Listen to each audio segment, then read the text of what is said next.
Good. Not this one.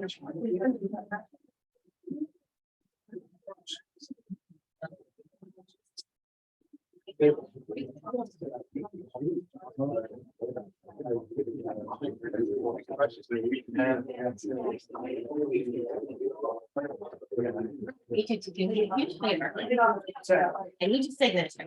I go back to this. So I had to read through the article.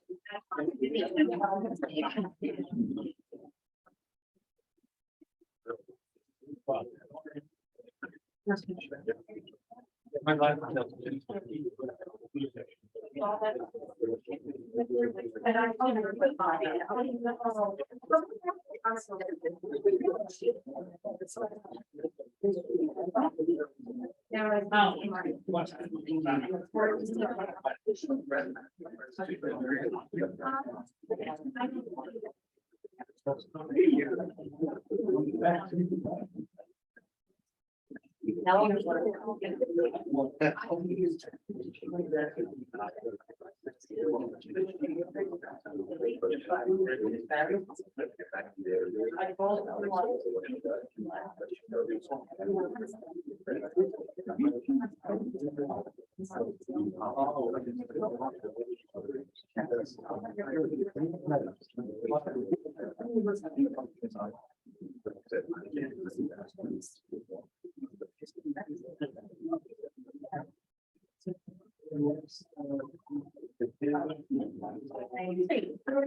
oh, wait.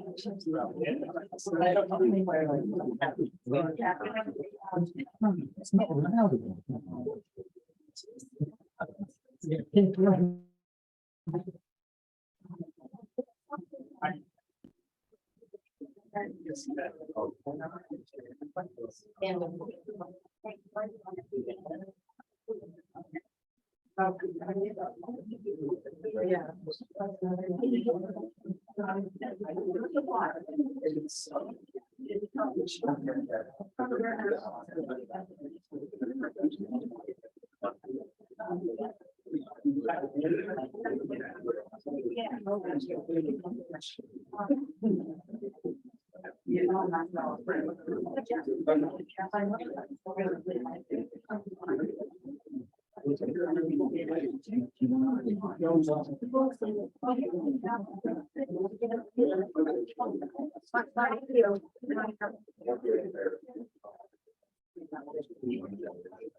All right, let's start the meeting, please.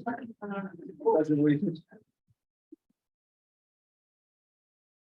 Pledge allegiance to the flag Of the United States of America and to the republic for which it stands, one nation, nation, under God, indivisible, with liberty and justice for all.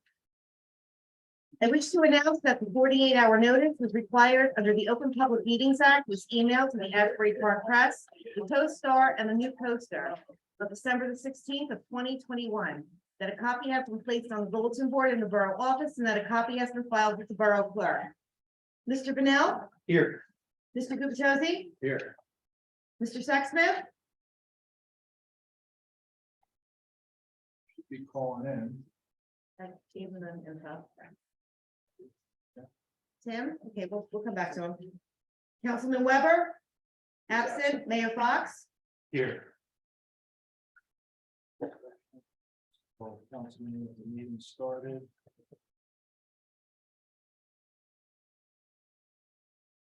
Okay. Good evening, everybody. Welcome to our first meeting in the year. I think it's the 22nd, actually. Happy holidays.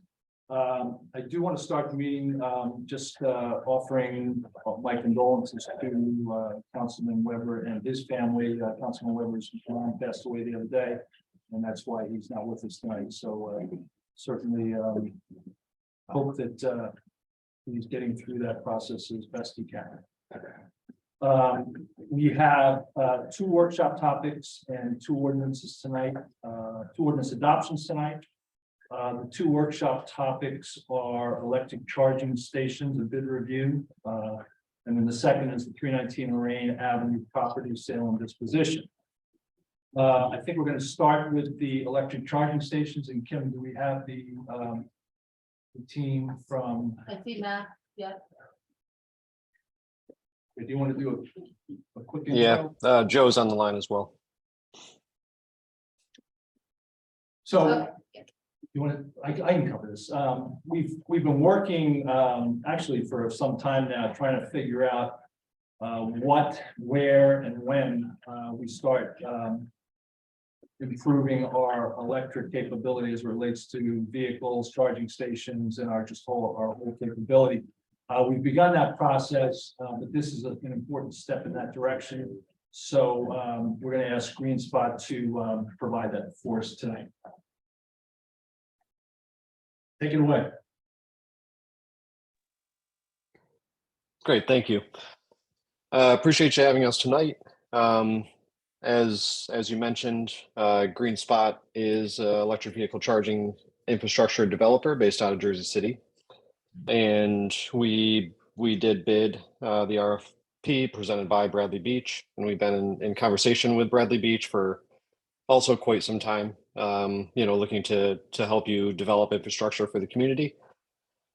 So with that said, I think in terms of giving a short presentation, if it's okay if I share my screen. Yeah.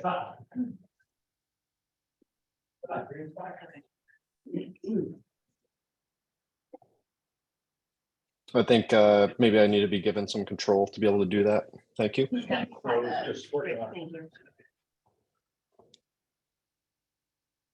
All right, if you can go ahead and just maximize that, that way everyone can see it clearly.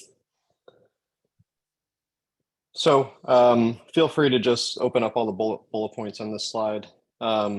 So GreenSpot, like I said, is owner operator of electric vehicle charging infrastructure, and we're also a developer, so we can do everything end to end, from the engineering to the construction to the operations management, maintenance and customer service that's required to keep everything functional.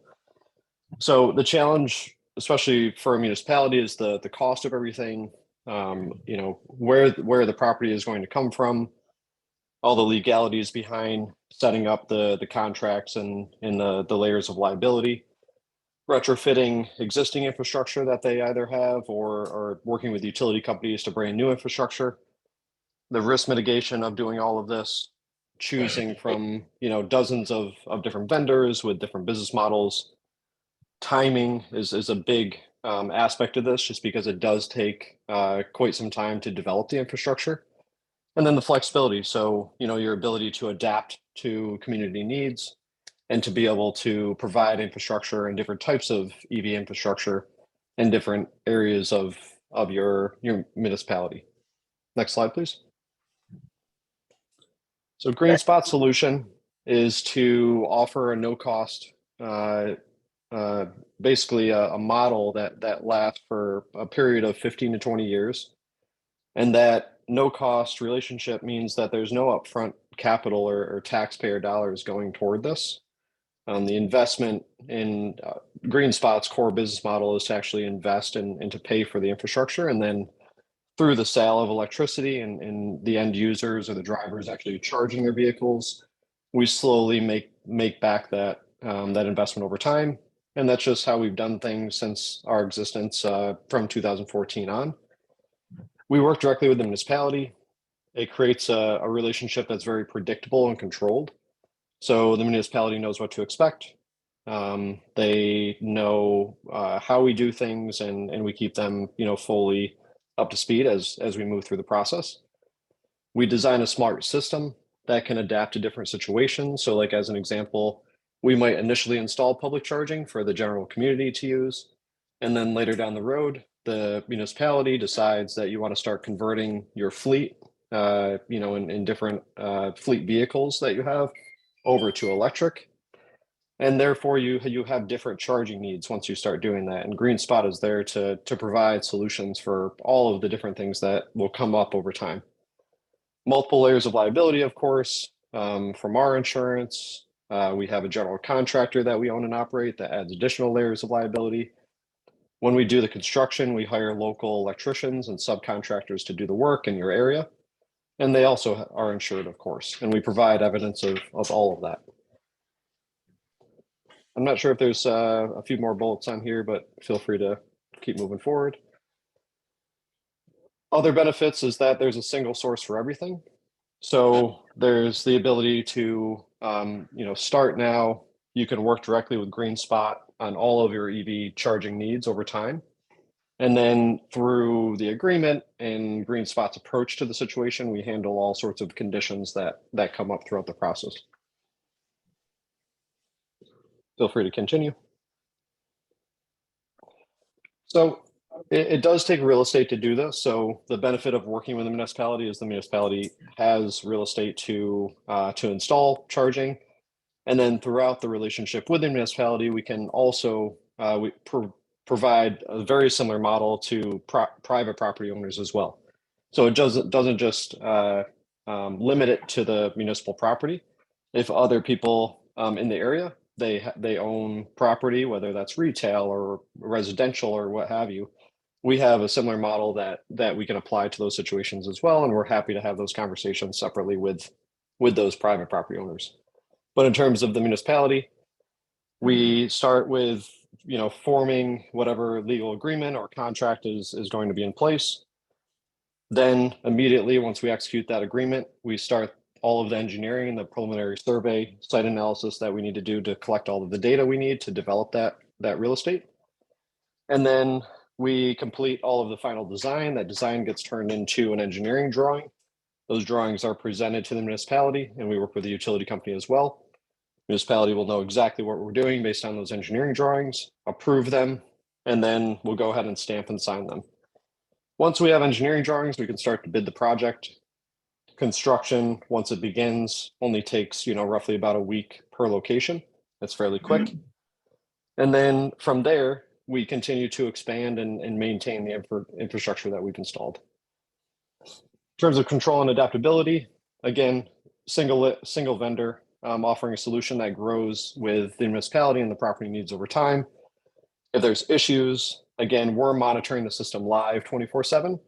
We also offer customer service 24/7 for the end users to call in when they have issues.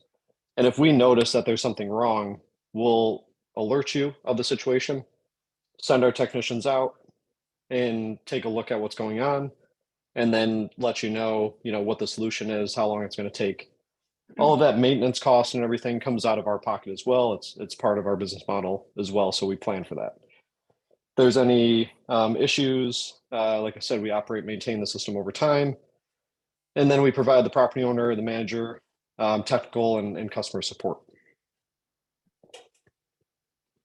Smart system design, this really comes into play once maybe, like I said, the municipality is considering converting their fleet to electric.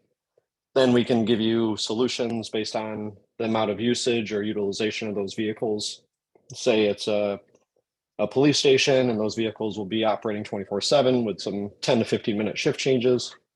We can provide fast charging to be able to keep that fleet in operation at all times, as well as backup power generation. So if the power goes out, you have some resiliency there as well.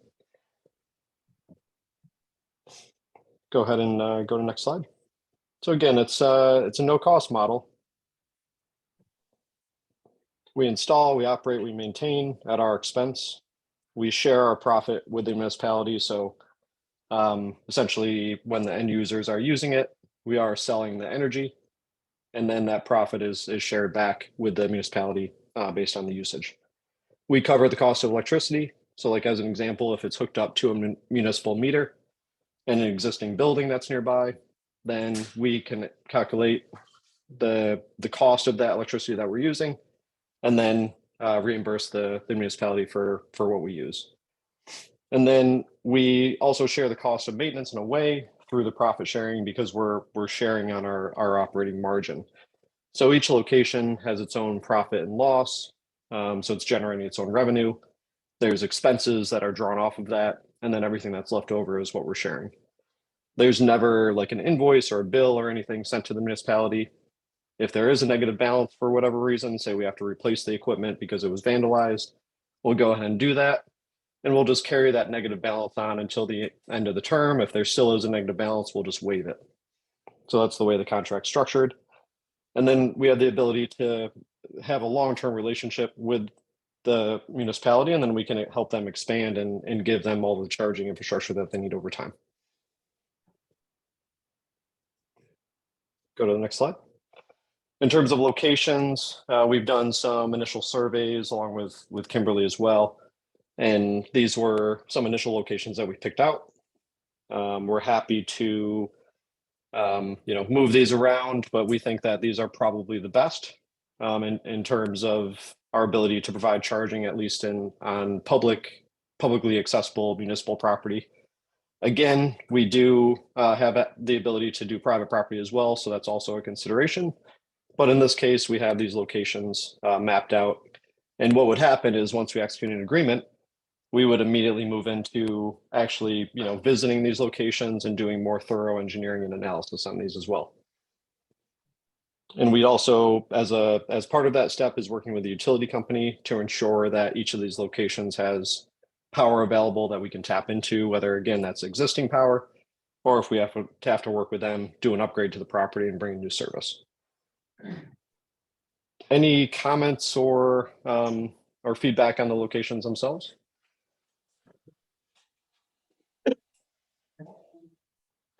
And generally, that's the end of the presentation. We can open it up for discussion. Is there any questions, comments by Councilman? Yes, so number one, this is a very exciting topic for me, and I imagine for many of the folks here in the audience. It's great to see us looking at energy alternatives. But specifically, well, I'm going to have a few questions, but specifically about the locations. What level of flexibility is there? I am concerned that I think some of the locations just plotted out make sense along Ocean Ave. There's not very much I see on Main Street. It looks like one maybe in front of Riley Park, but but it seems like there are a number that would fall in residential neighborhoods, and I'd just like to understand what's the logic behind that? What do these stations actually look like with, from an aesthetic standpoint, if something is built in front of a resident's house? You know, what Sure. does it look like? What does it inconvenience them in any way? Yeah, sure. Happy to answer that. And like I said, these are preliminary locations. We can take a look at, further on Main Street. And if you have any, specific locations you want us to take a look at, we're happy to consider those as well. And like I said, we would most likely probably start with 3 or 4 of these to do the initial development phase. And generally we'll take a phased approach where we'll do batches of properties at a time. And part of that is to make sure that the process runs smoothly. Any hiccups or things that happen along the way, we're able to iron those out for the next phase. In terms of locations being closer to residential, that is true. It's something that we look for. And generally the best place for charging infrastructure, especially in an initial phase, is going to be somewhere where people sleep, whether that's near residential or hospitality like a hotel. Those are the best locations because the charging behavior will be that people want to charge overnight while their car is parked. The next best would be probably in some sort of denser, maybe business district, someplace where people can park, they can go, eat, shop, do other things like go to the beach. Those are good locations as well, because we know that the car is going to be dwelling there for a certain period of time. And then thirdly, it's around like office buildings or where people work. That's another place where the car is, typically going to be parked for a period of time and have enough time to charge. In terms of how they look, this is a good example that's here. So this is actually in Asbury Park, New Jersey, directly across the street from a multifamily residential building. This station, there's actually 2 of these right next to each other, serving 4 parking spots at the same time. So 4 EVs can actually charge at the same time. And those actually get very heavily used, especially during the summertime when, the beach is more active. But generally, because it's near residential, we're getting, somewhere between 6 to 8 hours of utilization on these units because, again, the charging behavior is that people charge overnight. So in terms of how they look, or if they, they are like an eyesore or they interfere in any way with the residential property that's nearby, and the footprint, so you can see that it's sitting on about a 2 foot by 2 foot cement pad that we pour. The conduits are running up from underneath the ground to service the equipment. And then everything that you see there is a typical installation.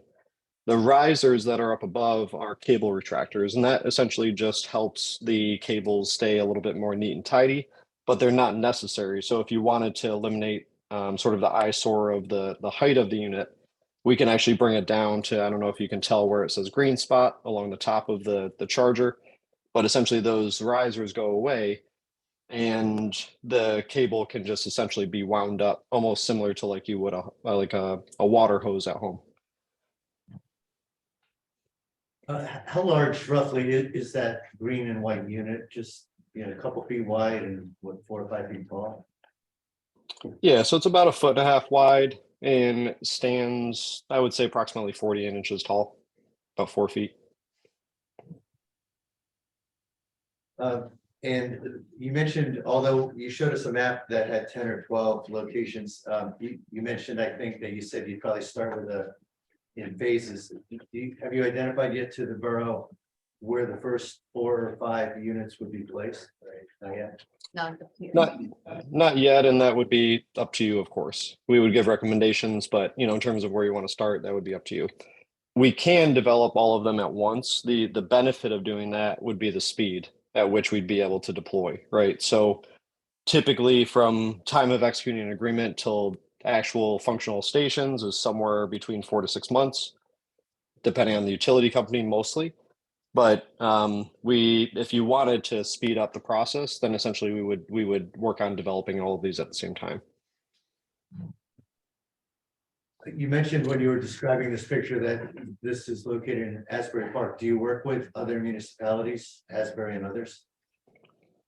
Yes, we do. So Asbury Park has been a longtime partner of ours. For the past few years, we've developed 4 locations with them. We also recently won an RFP with Mount Olive in New Jersey. So we're working on developing locations with them as well. We have public charging in Jersey City, and we work outside of New Jersey as well, so that we probably have 24 municipal partners, primarily in the Northeast, but we are in 9 states right now in the US. We also won a RFP with Long Branch, New Jersey, and are actively working on 4 locations in Long Branch. I think you mentioned, and perhaps I read somewhere that the contract would be 15 years. Is that 3 5-year contracts, or is that in fact just one 15-year contract? We can structure it in a 3, 5-year type of agreement. Typically, we would have the ability to, those 5-year terms would automatically renew unless, terminated. And the reason why the term is so long is because of the investment we're making. And the only assumption we're making is whether or not the chargers will be utilized and how much they'll be utilized. So that's the only assumption we make in terms of the investment. But our assumption is that utilization is going to grow over time naturally as more people buy EVs. I'm also curious about you mentioned profit sharing, that there's some profit that you will make. You got to cover your costs and make a little profit on the electricity. So can you just briefly describe for all of us how the profit formula is constructed, at least at a kind of high level? It's a surcharge over whatever the typical electric is. Yeah, so we essentially do market research in the area. Right now, the rate is roughly around 40 cents a kilowatt. That, with the speed of the charger, equates to about $3.50 an hour. So that's what the driver would pay. So out of that 40 cents, the biggest operating expense is the cost of electricity. That's roughly about 1/3 of that fee. The other fee, part of that fee is the processing for the transaction itself. So the end user is typically using like a credit card or something like that to pay for it. And then what's left over covers the software and the networking. So every single plug requires a SIM card similar to your phone. And that's about $10 a month just to carry those SIM cards on a monthly basis per port. And that's the way to think about a port or a plug is per parking spot. And then on top of that, we're paying a software fee also for that port on a monthly basis. So that's covered by that charging fee as well. So essentially everything that's left over, it's roughly going to be somewhere between like 15 and 20% of that total fee. Every kilowatt we sell, we're sharing back 10% of that operating margin with the municipality. So we would anticipate, probably based on initial usage of this equipment, we would be sharing back with the municipalities somewhere in the range of $50 to $100 per parking spot per month. So if we had 10 parking spots, that would bring in somewhere between like $500 to $1,000 a month. And that would grow over time because that's really only based on 1 hour utilization a day.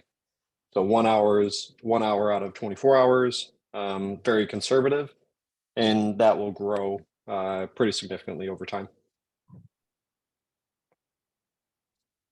Okay. And then on top of that, we're reimbursing for electricity. So you essentially would receive 2 checks in the mail on a monthly basis. One would be for the profit sharing. The other one would be for the cost of electricity. And then we can provide a dashboard where you can see all of the data yourself. And we also provide a regular report so you can see the breakdown of how we came to those calculations. You guys manufacture the equipment? Or are you third-party distributor? So we're a distributor. So we have American-made equipment from 2 vendors primarily, but the public curbside units will be from BTC Power. They're based out of California. And they have manufacturing in the US. So these are built and assembled in the US. Mainly because we've had a long time relationship with them, and we've had these units out in the field for almost a decade now and have had really good luck with them. They're really reliable. And also, you know, that allows us to apply for grants and rebates because they qualify for Buy America.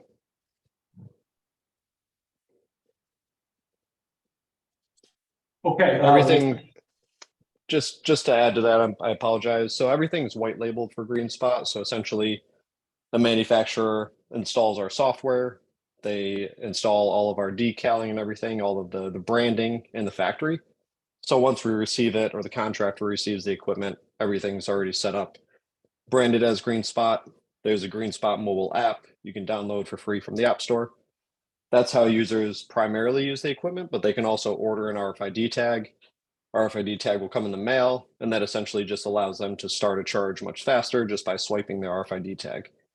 And then the RFID tag also comes into play in fleet charging. So say you want to assign a certain tag to a vehicle or a user, then that allows you to track their usage and their charge as they go.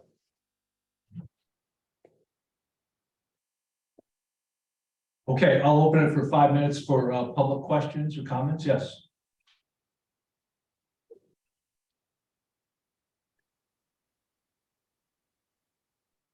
Don Greenberg, 302 Park Place Ave. Couple of questions, one for the council. Who else bid? How many people bid on this? This was the only bit. This is the only bid we got? Okay. That makes it easier. So you said, with reference to the gentleman at the company, that the price per kilowatt was 40 cents. Well, when you get an electric bill, you're charged per kilowatt hour. What would you equate the cost per kilowatt hour to for somebody who's using the charger? Yeah, so the rate per kilowatt hour for the driver will be 40 cents to start. So that's per kilowatt hour. Yeah. Okay. Yeah, All per right. kilowatt hour. Yep. And then the machines output about 8 kilowatts per hour. So So it's not a fast charger. no, not initially we'll be doing commercial level 2 chargers. So they'll put out 8 kilowatts an hour. That typically is going to give you, depending on the size of your battery, and if the battery is completely depleted, you can plug in about 6 to 8 hours, you'll have a full tank. Depending Now on the we size of the can, battery, if you have if you have a larger car with say 115 battery, it's going to take about 8 to 12 hours to go from 0 to full. And obviously nobody's going to be at 0 usually, but Yep. Is there an option for you guys to install fast chargers, from 50 kW on up? there is. So we offer a full range of equipment all the way up to like 360 kilowatt hour fast chargers. So essentially what we do is we start out with level 2. We see how much it's used. If there's locations that we feel that are the best for fast charging, then we'll look to install those. One example would be if there's a very dense area where again there's like shopping or things to walk to. A fast charger is a great option for that sort of location where people are going to be parked for, say 15 minutes to a half an hour, run into a store, get a nice almost full charge on their car. And there's going to be lots of cars cycling through that fast charger. The downside to a fast charger is the operation expense. So because the utility companies charge a demand fee for the electricity on the fast chargers, operationally it's difficult to make that make sense unless there's like a certain pattern of usage there. So we'll look for those opportunities, and they're very well, and the very near future could be level 2s sitting directly next to DCs. And you have like a full option of like what charger you want to use based on how long you're going to be parked there. Great. And then for just to add to that, for municipal fleet charging, we can almost guarantee that's going to be some type of fast charger for fleet charging. Yeah, because if you're going to sit down for dinner and you want to get a charge, an hour at 8 kW is maybe going to give you 25 miles. Yep. Yep, exactly. Yeah, you multiply it typically by 3, depending on the efficiency of the vehicle. Okay. And you said the option, if it exists, would be for fast, you could do a fast charger right next to a typical level 2, right? Yeah, And we yep. charge more for a fast charger per kilowatt hour? We don't, but you know, like I said, because of the cost of the electricity, we see vendors that are primarily doing fast charging, as an example, like Tesla, or if you're familiar with the company EVgo, they do a lot of fast charging hubs, and we've heard they're starting to up their rate closer to like $1 per kilowatt hour, which is quite expensive. Right, but if you just need that 15, 30 minutes, then could be worth it. It's not too bad. Yeah. Yep. Not too, still cheaper than gas. Right. So, and you guys get all the state rebates, correct? Because you own the equipment? That's right. Yep. So we'll apply to everything that we can get. Part of the reason we do that is oftentimes, especially state funding, you end up on a waiting list and then you may never get the funding. So we don't want to put the property owner or the municipality in that situation. We'll take the risk of as to whether or not we'll receive any funding. Most likely on the install side, we'll get something from the utility company to help with the investment. Right, yeah, because I just put a juice box in my house and they'll reimburse you for the entire installation fund, at least on a residential side. So you guys get all the rebates, they're US made. How big a company are you guys? So, in terms of people or like the amount of chargers we have. How big a client list do you have? You know, I'm looking at, reliability standpoint, how long you're gonna be around, that kind of thing. Gotcha. Yeah, so we started in 2014. So we've been in existence since then. Right now, worldwide, we have close to 400 charging ports. And about half of that is in Israel, and then the other half is in the US. Right now we're in 9 states in the US, mostly in the Northeast. And we, continue to expand. But our main focus really is, in our backyard, which is New Jersey, New York, Pennsylvania, Connecticut, that sort of thing. In terms of clients, this year, I was brought on specifically to help the company scale. I worked for a long time, if you're familiar with the City Bike program in New York. I was actually regional general manager of that for a number of years, and I worked for them in operations for about a total of 6 years. So I came over, took on a new challenge as chief operating officer of GreenSpot about a year ago, like I said. And this year we brought on clients like LaFrock, which owns a lot of real estate throughout New Jersey and New York as well. We're working with Greystar. We're working with several of the big hospitality providers like Holiday Inn and Courtyard. We also have relationships with, like we mentioned earlier, several municipalities throughout the state. So it's something that we're definitely very serious about, and we're backed by a property developer and manager. So essentially, they have been in operation for about 25 years, developing high rises and various different real estate developments throughout mostly New Jersey, but also New York City as well. So they provide us, the corporate support. There's a much larger corporate team behind the company as a whole, and that provides us a lot of financial stability. And essentially, we're investing our own money in this infrastructure. Okay. Who's the property developer? Who's the parent company? If you're familiar, the parent company is called Schuster Management, and they have a brand called Devora, spelled DVORA. And they built several high rises in the Jersey City area, especially. Thank you very much. Just one, I know my time's like one quick question. If if a unit goes down, barring having to order parts, what's your typical repair time? If it goes down and it doesn't require parts, then we will have that backup. We can do a lot of things remotely. So through our software, we can send commands. So a lot of it typically takes just a power reboot. So either we would work with a point of contact directly at that property to cycle the power on and off for us, and then that would reset the machine, or we would just have the local electrician that we worked with on the project to do that for us. So that's like 99% of the issues that we deal with on a technical basis. And then if something happens where like a cable gets run over or something like that and gets damaged, we would work with the manufacturer. The manufacturer has traveling technicians that would come out and actually do that parts replacement for us. That would take a little bit longer, but we would keep you up to date on the progress. Cool. Thank you very much. Appreciate the presentation. It was a great presentation. You're welcome. Thank you. Thank you. Any other questions? Yes.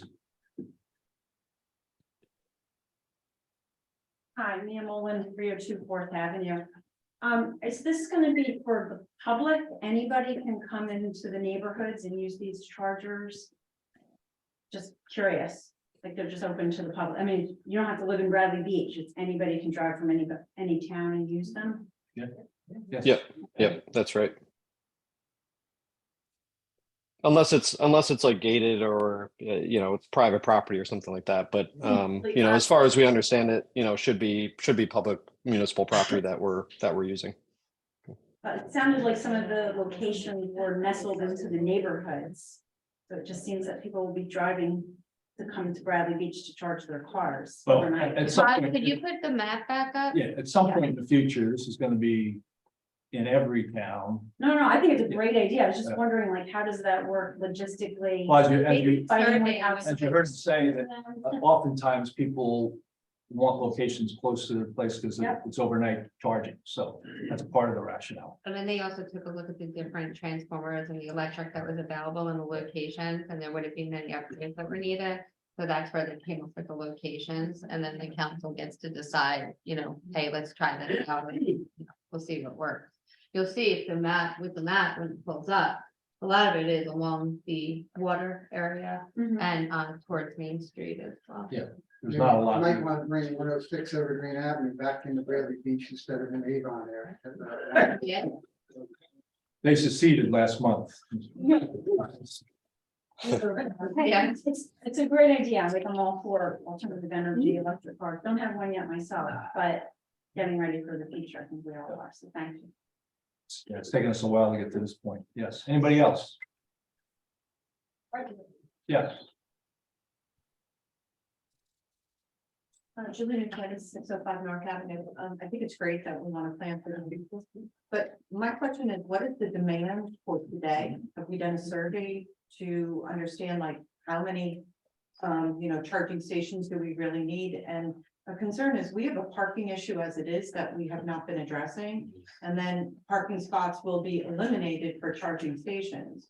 My concern is that we don't have the big need for it right now. And as you said, it's something for the future. Well, it's something for now too. I've gotten requests from people to look at But this. how many? Residents. So the whole thing is wait, please let me finish. So what is the actual demand for that to give up parking? Parking is a premium in this town. That's my question I have is, so we put these charging stations, and if they're not being utilized, then they're gonna be empty because they're gonna be designated for charging stations, right? So my concern is we already have designated spots for residents, okay? Which after the summer season, most stay empty. So my concern is, what is the demand and how many spots? And is it really the right place to put them in the residential area? Maybe it should be more in, somewhere maybe on the municipal town lots or something, and maybe remove it. I'm not for or against. I'm just saying is parking is of a premium, and to give up those spots, not knowing what the demand is, because electric vehicles don't take over the capacity of regular gas fuel. I'm not saying it's not the wave of the future, but I'm just saying, what is the plan to say to move forward right now? Maybe it's something in the future, once we have more due diligence on it. And that's what I'm asking is, what is the due diligence?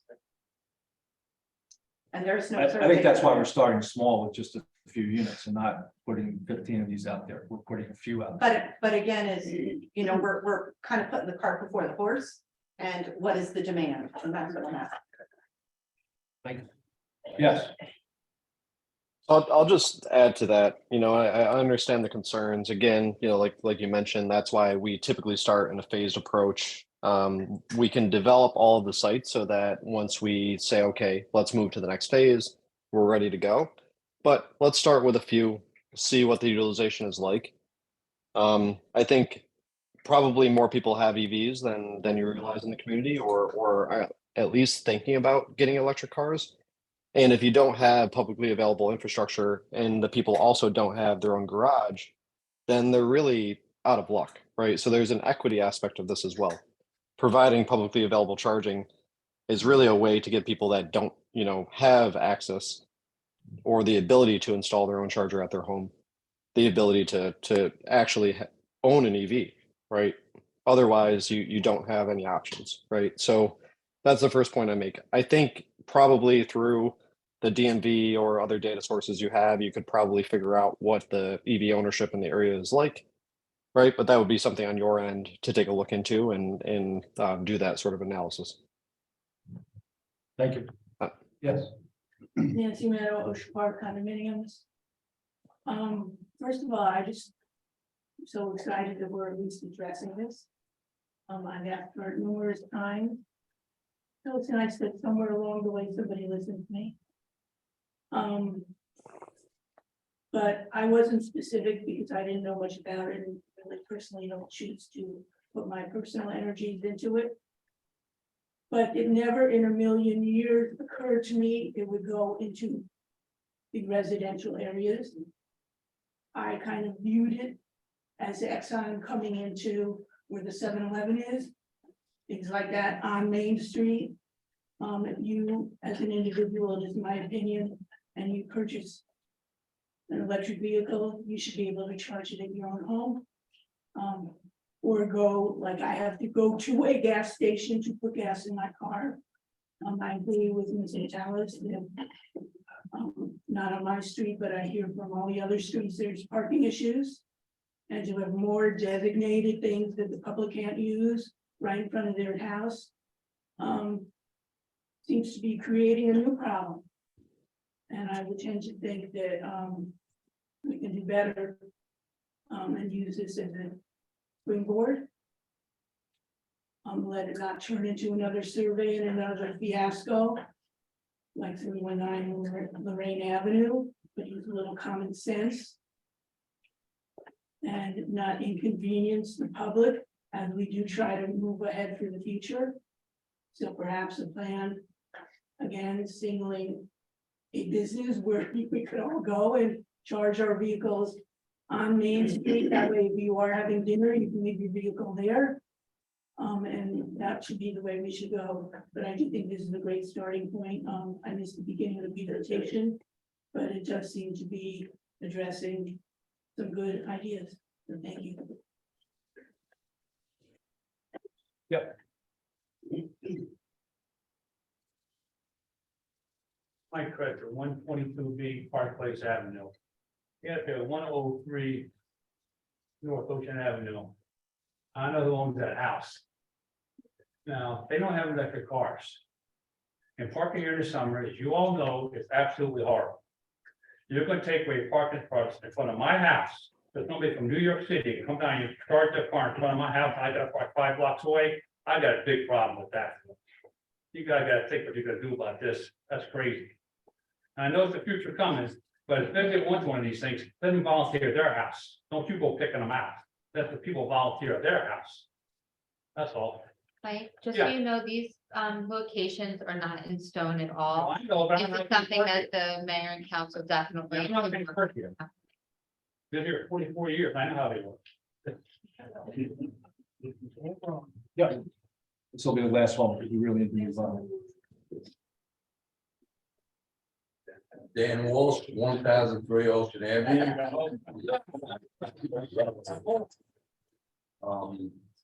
You gonna put it across the street where the paid parking is, or is it gonna be on my side of the street? We haven't designated where we're gonna exactly, but these were just representative. And that's. My thing is, put it down the south end, on the north end, all the way over by the lakes. Have a couple of stations on each side, let the people walk. We walk, we park our cars and we walk. Or bicycle. I don't want a spot in front of my house anyway. We have two spots, 2 doors down. We have an ambulance spot, birthday spot already taken away from them. Okay, and another house that's 2 doors down has 3 spots taken for a driveway. We don't need any more. Thank you. Thank you. Sorry, we have some Zoom participants. We have some, okay, let's take 2 more and then we really need to move on. Okay, first we have Janice K. Good evening, Janice. Yes, hello. Can you just I'm state your full Janice name Kay's and husband. I'm address? Mitch Carp. Mitch Carp from 303 Third Avenue. Yep. So certainly, regardless of where they are, we all know that parking is a premium in Bradley Beach. How do you keep, so let's say they're on Ocean Avenue, they're on the east side of Ocean Avenue. How do you keep gasoline powered cars out of those parking spots? Because, oh, those are the last spots available for somebody to park at the beach or on Main Street. It's like, nope, that's the only place to park. I'm going to keep somebody from charging up their car because there's a gasoline car in there. So we work with the municipality on that in terms of setting up parking regulations for those spots as specifically being EV. Municipalities, will have to consider, whether or not they can pass regulation for this. But as an example, in Jersey City, we worked with Jersey City to set up a program where we can work with their parking authority to issue citations to gas-powered vehicles that are parked there, as well as electric vehicles that are parked there and not actually plugged in and charging. We have another aspect of the charging process where once the vehicle is finished charging, it switches over into what's called an idle parking fee. So the electric vehicle that's parking there and charging, say it charges overnight, finishes charging at like 6 a.m., it'll switch over to an hourly rate if they stay there, continue plugged in to that charger. That incentivizes people to come get their vehicle, move out of the parking spot. The idea is to keep those spots as open as possible for electric vehicles to use. Great, thank you. One more. Okay, we have John Maples. Good evening, John. Hi, how are you? I have two questions. Number one, how do you plan on even putting this station on Ocean Avenue when there's no telephone poles? I'm 1009 Ocean Avenue. So we work with the utility company to bring power to where we need it. So they'll either do that, they'll choose the option that they want to install, whether So that's a you're pad gonna mounted be digging transformer. up Ocean Avenue, or you're gonna be digging up people's lawns? So Joe, I would say that there are power lines running perpendicular to Ocean No, they're Avenue. not. They're not. Okay, Ocean there Avenue are- does not have telephone poles. It comes from the back. yeah, it's coming from the perpendicular roads going away from Ocean Avenue. So they're Correct. not too far away from Ocean Avenue that we can install a traffic enclosure box, something that looks similar to what's at Lights, which would have the power and panel inside. Usually we're staying within, not on private property. We wouldn't be digging up anyone's yards and would probably most likely try to avoid touching the asphalt of Ocean Avenue. Well, I don't think it's a good location because you don't have a pole there. Okay, so we will, The other question I have is now it's summertime, somebody comes down there, they park their car there and they're charging their car and they stay on the beach all day. So what do you do to prevent that? Now the police have to get involved. So is that a gap? Is that a when you're that close to the ocean, people are gonna park there and they're gonna stay there all day. They're gonna charge their car, and stay there all day. yeah? So I mean, they'll be paying for their charging and then Yeah, well, they'll paying be paying to stay who? there parked. Who are they gonna be paying? So we collect the revenue and then we share profit with the municipality. So the municipality will make more money. I think you have to stay off the residential blocks. I think you need to stay up on Main Street or on the side of the lakes. There's no electric there, and I think it's, to think that you're gonna bring electric digging up the, between the curb and the sidewalks to bring electric over there, I don't think that's a good idea at all. We just spent a lot of money repaving Ocean Avenue. We just did all the water lines, most of the sewer lines. We don't need any more digging over here. I think you need to find another spot. Okay, thank you. Okay, good conversation, good Just input. have to like make a decision because the bid award has to either get awarded or it gets denied, and we would have to rebid it out to them. So you guys just have to talk about it. and- Yeah. Yeah. But we don't need to do that resolution. We didn't do that resolution. Do we have a resolution on that? Yes, Oh, where? Oh, I'm sorry. that's okay. So. I have a question for you. Resolution 270. Yeah, can we? 270. 2 weeks, yeah, we have until December 30th. Yeah. Mhm. But you can award without the location, so it's to award to the company, not the location. The locations are up to you guys, you have to sit down, it's probably gonna take a while for you to pick out the locations and. Have, meetings and have everyone agree. Yep. It's the actual contract to start the negotiation. Am I right, Matt? Or Joe? Yeah, that's correct. So this is just to form the contract to offer the services, and then the location selection, of course, will happen after that. So And we'll get- it sounds like, sounds like we want some sort of community input, but of course, that's up to you. Can I ask these gentlemen another question? Another question just from the council. I was intrigued, one of our residents asked about fast chargers, and I do appreciate that there's additional cost involved, and perfect world, you want to monitor usage before you consider upgrading. But is that even an option that could be considered if we're talking about implementing 4 of these?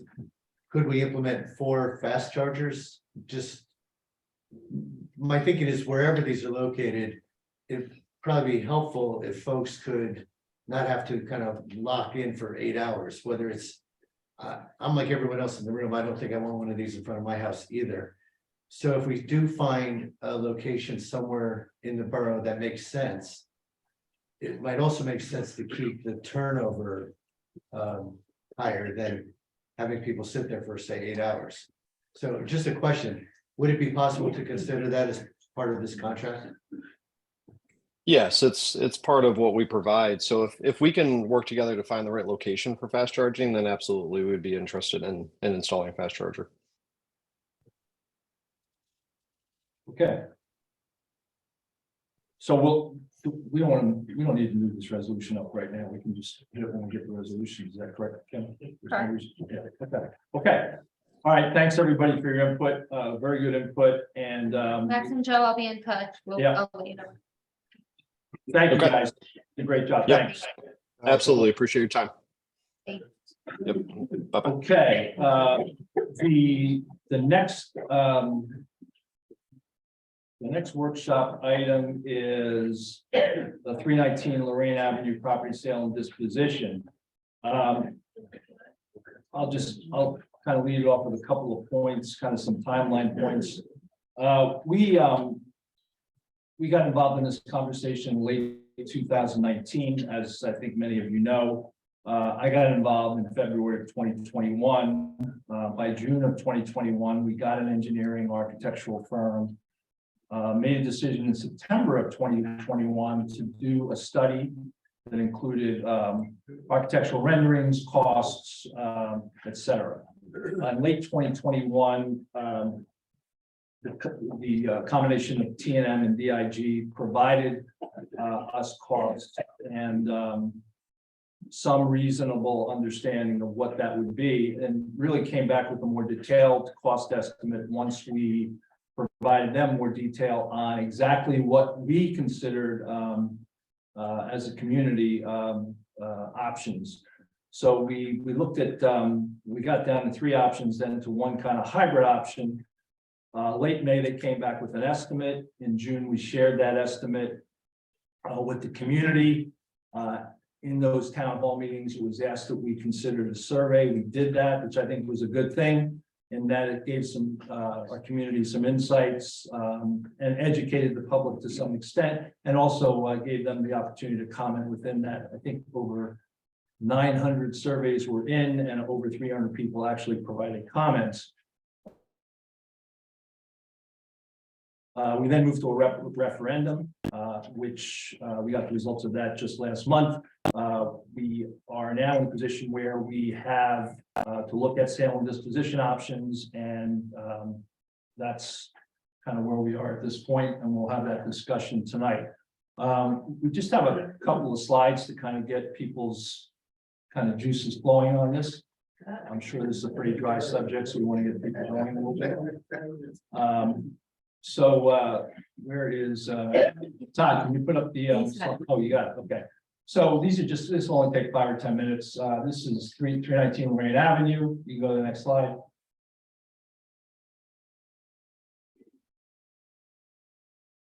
So it just covers some goals, options, timeline, and summary. Next slide. So it's a little tough to read, but I'll just cover the intro again. It was, we purchased this in 2021. The conversation started in late 2019.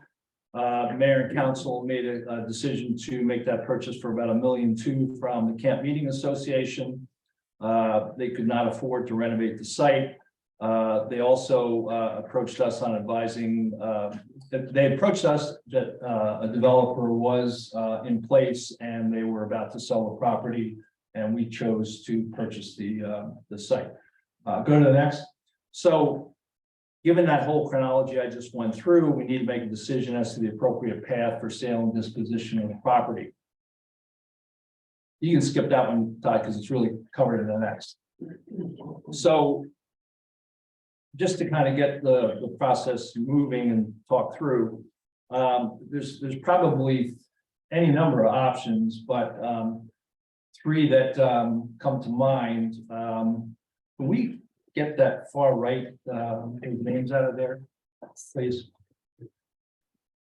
Bear with me, everybody. Right there. Bing. Wait, no, okay, let's try it. Hold on. Bring that up.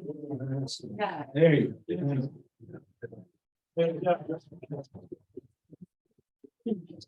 That's your first applause. No, no. All right, so some of the options that we've already gotten some feedback on from council and others is we could auction the property, which we develop a minimum bid. We would set up some time requirements for development and maybe decide what if we want to include the parsonage or not in that. That's probably a 3 to 6 month process, a nominal process from a cost perspective for the borough, because there's just not a lot of elements to an auction approach. And the oversight is probably the least resource intensive of 3. And these are just 3 options to get people thinking about this. The second is to raise the site and subdivide for sale.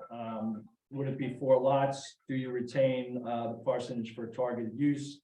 What's the cost of that remediation? And Ocean Grove Camp Meeting Association, we have some requirements relative to the artifacts for the site that were built into the original contract. That's again probably about a 3-month process to be assessed. You'd have to assess that due to potential remediation from a cost standpoint, and you have to have some pretty strong oversight on that process. The third is to set up a redevelopment plan, which would be study it and then follow it with a plan. The borough would set parameters. For example, if the borough said we'd like to consider a park, that'd be one of the parameters you would consider in a development plan. If you said we want to only consider residential, or you said we want to consider XYZ, that could be feedback from residents in town hall setting. It can be any number of ways we get that those parameters. There could be an option to retain the facade of the building and some of the artifacts. That's just again a potential option. The time for that redevelopment plan is less than 6 months. It's not a significant cost. We did look at what's the cost of a study and developing a plan, and the oversight, we have complete oversight on that. So just a couple things to get our heads wrapped around this. Timeline wise, you'd have to set a timeline based on that, based on any one of the summaries we just talked about or something else. So that's really what we're here to do today, is to talk about, what is the direction we want to take? What are those next steps? And really, that's all I have from an overview perspective. I'd open it up right now for the council comments.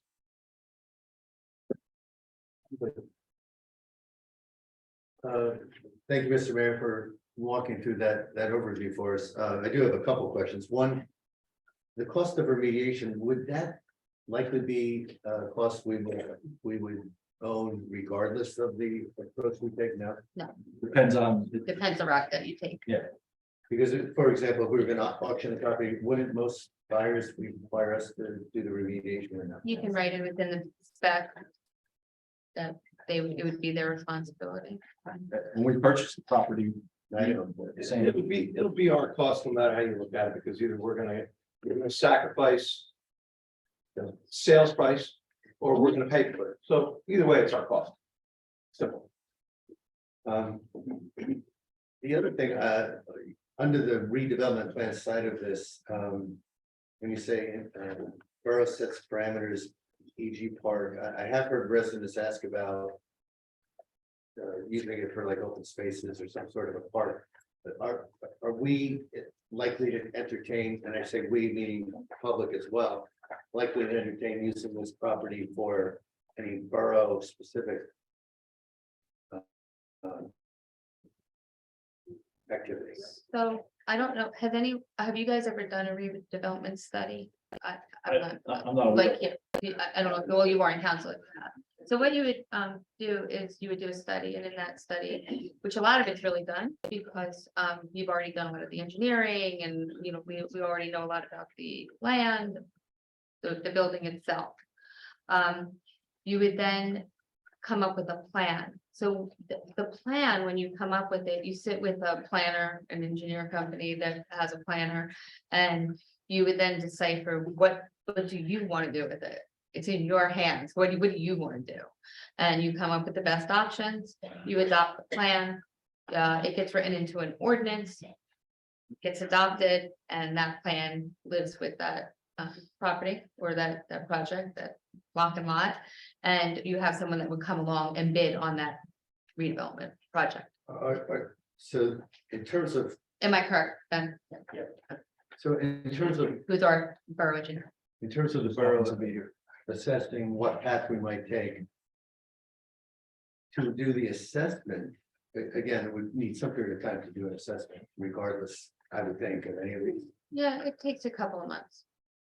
Okay, I guess my only question is, I want to make sure we all collectively understand enough about these potential options. Yes, you would have meetings, you can have town hall meetings, you would structure if you wanted to have 2 meetings a month until you come up with a plan. There's different options. I've done multiple different redevelopment studies and plans. Sometimes they're bigger, so I've done a redevelopment plan that lasted a year. I've done ones that in a month, what the plan needs to be. So you're gonna know yourselves, you don't have to say, well, we only have 30 days to come up with a plan. You, of course, will want to structure it that we do have an idea and set a timeline and set up the meetings to fit that plan, but it's up to you. Would we need It's in to, your hands.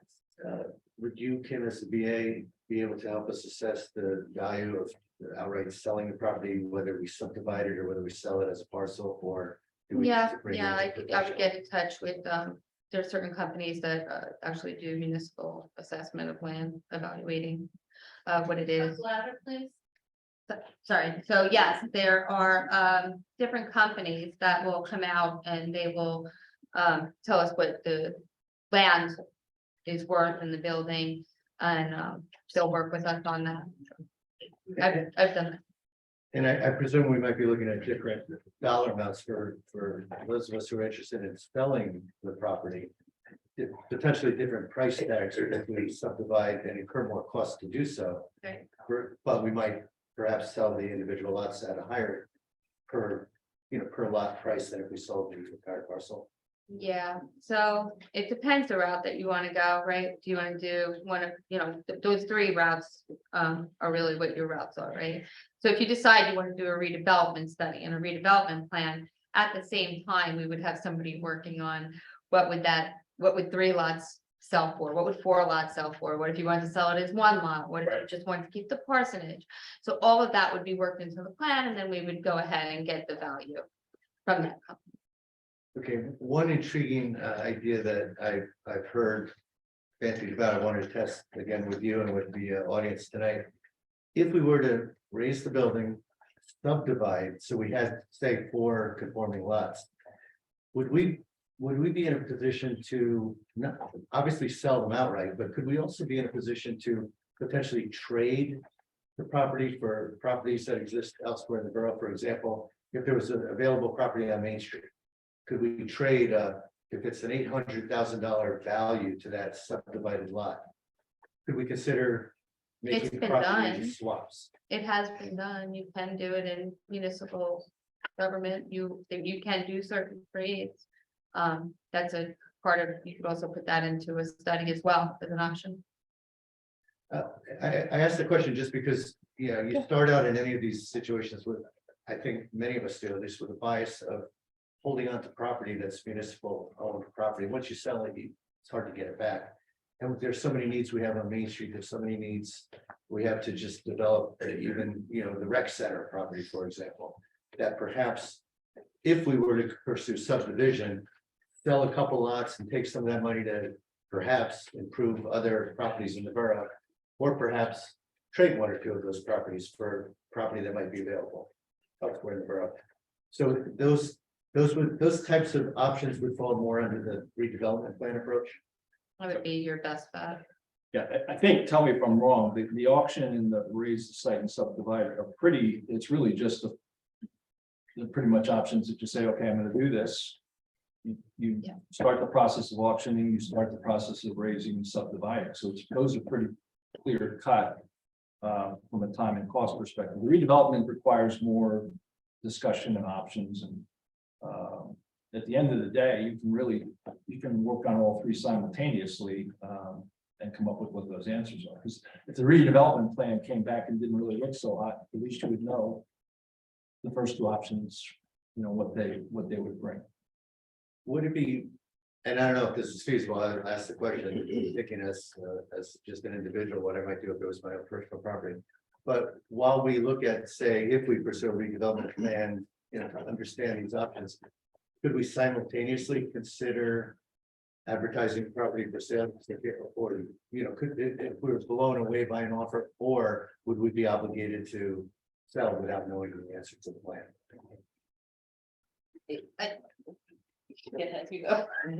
You can put restrictions on, you can put in the resolution that you would either accept the highest bid or reject all bids. So if you're not gonna accept the highest bid, then you have to reject all the bids. Is that what you were asking? I think that does answer my question. Okay. So to make sure I understood correctly, if we were to set a resolution that said, hey, we'll entertain bids on this property for some period of time. If we had a bid that was not if we had a high bid that we just didn't think was high enough, we just reject all bids. You just reject all bids. Yeah, it wouldn't be that, it would be like a 6-month open window for people to just come and submit. It would be an actual auction process, you know, people would come with their sealed bids, we'd open them and address, you know, in public. So if I think of staggering this, you know, staging this process, if you in a relatively short period of time could give us some assessed value of the property. You know, I don't know if that's 1 or 2 months. But if- Assessed value? I could get that Sooner. sooner. okay, good.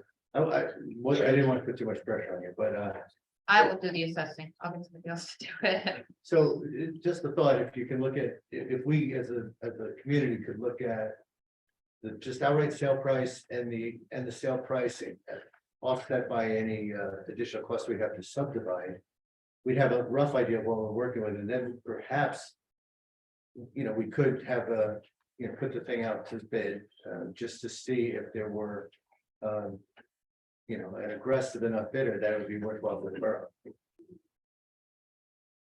I mean, I'm throwing these out as ideas. I do, I agree. Yep. I think that, you know, maybe you'll, in the next month, you decide. You'd have to do a resolution, right, to decide if you wanted to go to bid, you know, to sell the property.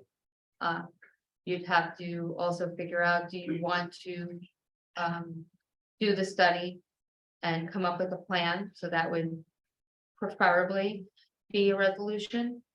I don't know, like, it depends on what the proposal would come in for the threshold, but for me to work with the company to, you know, what the value is of the property, that's definitely under the threshold, and we can handle that without any resolution. But I think at this point, it's for you to decide as a council on the direction that you want to tell me to go. The one other thing that I know hangs over our heads, and you may already know this answer, but I'm not sure of it, and that is. What happens to the artifacts, the Oregon, the thing, if we raise the building? Yeah, so I did meet with the Camp Meeting Association and they did bring the contract. They didn't have one here in the building. We did sign a contract with them that stated that there are quite a few artifacts that would go back to them if the building was not utilized as a municipal functioning building. So that would be something to consider in the plan of if it was raised. There would be a cost to remove these items, and would they work with us on that? Would they bear the cost of it and we just have to give the item back? Or if someone bids on the property, is that a clause in the bid that they are responsible for removal and handing it over to Camp Meeting? So there's different, yeah. So the artifacts, if it's raised or sold, might not stay with the building, but ultimately that's going to be up to Camp Meeting Association if they decide that they do want these items. Yeah, and they come back to us twice last year and probably about 2 months ago, just to remind us. So that's something that would have to be worked out. So my last question, if we were to pursue this notion of a redevelopment by on the far right in the mayor's 3 columns. I guess 2-part question. Who would you work with? Would you work with our engineers? Are there other resources? I probably would discuss it with the mayor and council to see who you'd want to use.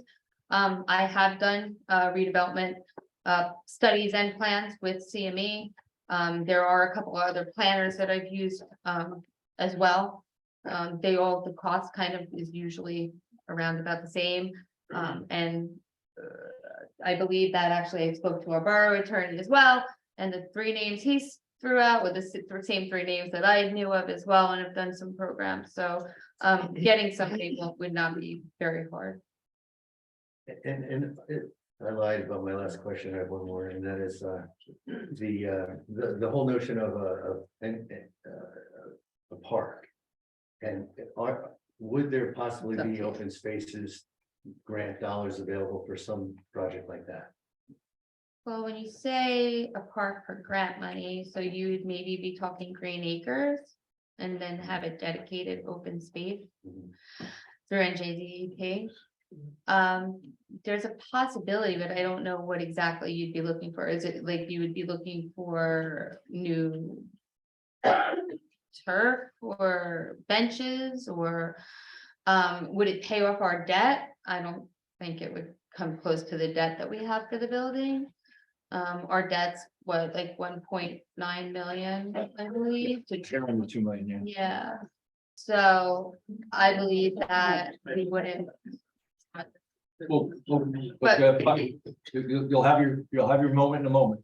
So so again, that would be part of when we do the study and the plan, what you would decide you want to do. You might want to say, we want to sell 3 lots and keep 1 lot as a pocket park.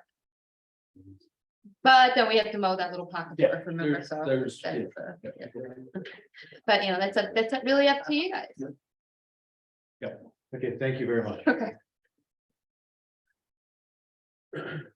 Okay, is there any public comment on that? I don't see any public comments, so we're gonna move on to the. Yes, so. Terence Wright, 406 Madison Avenue. I'm kind of puzzled why we're having this long discussion on a 2.5-year debacle. I mean, I thought the referendum, which clearly defeated the motion to go ahead by 1,200 and something votes from residents, I thought it put it to bed, and the next step was we're going to put it on the block for sale. Now we're discussing redevelopment and Green Acres and God knows what else. I mean, first of all, we're in for nearly $2 million.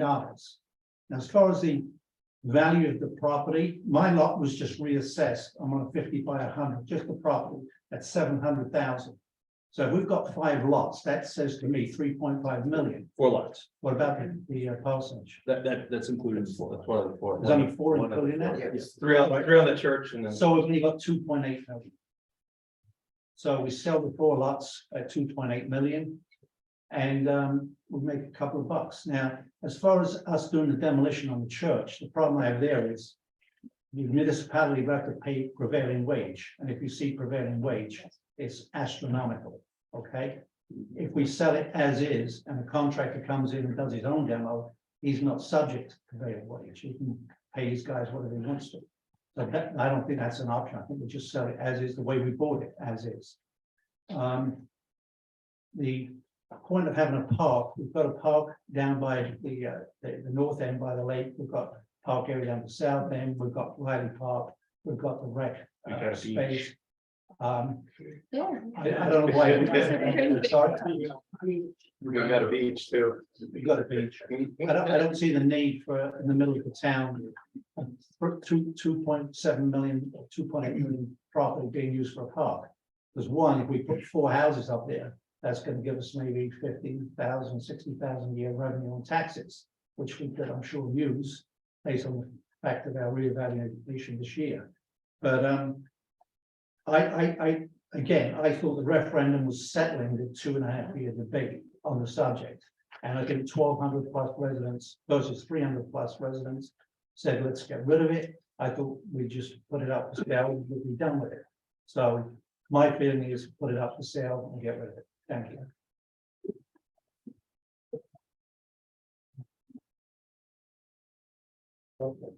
Yeah. Mike Fletcher, 122B. This has been going on for 2 years. 2.5. Enough's enough. Do something. No, I can't be, the referendum is over. Either sell it, get something done. Enough of this talk. Do something.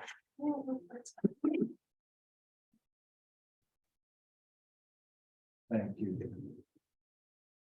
Mary Baxman, 218 Fourth Avenue. First of all, thank you for the presentation and the options. It's always nice to get options. And I realize we're in the early stages. I don't think we're talking too much. I think we have alternatives. I don't know what the council and the mayor will go forward with, but I'm a little confused about all this talk. It just seems a little artificial to me. We have 3 options. One of them will be the best option. I don't know which one that will be at this point. And I don't see that taking a long time. I think the BA gave us some timelines. It didn't seem that long. So that's it. Thank you.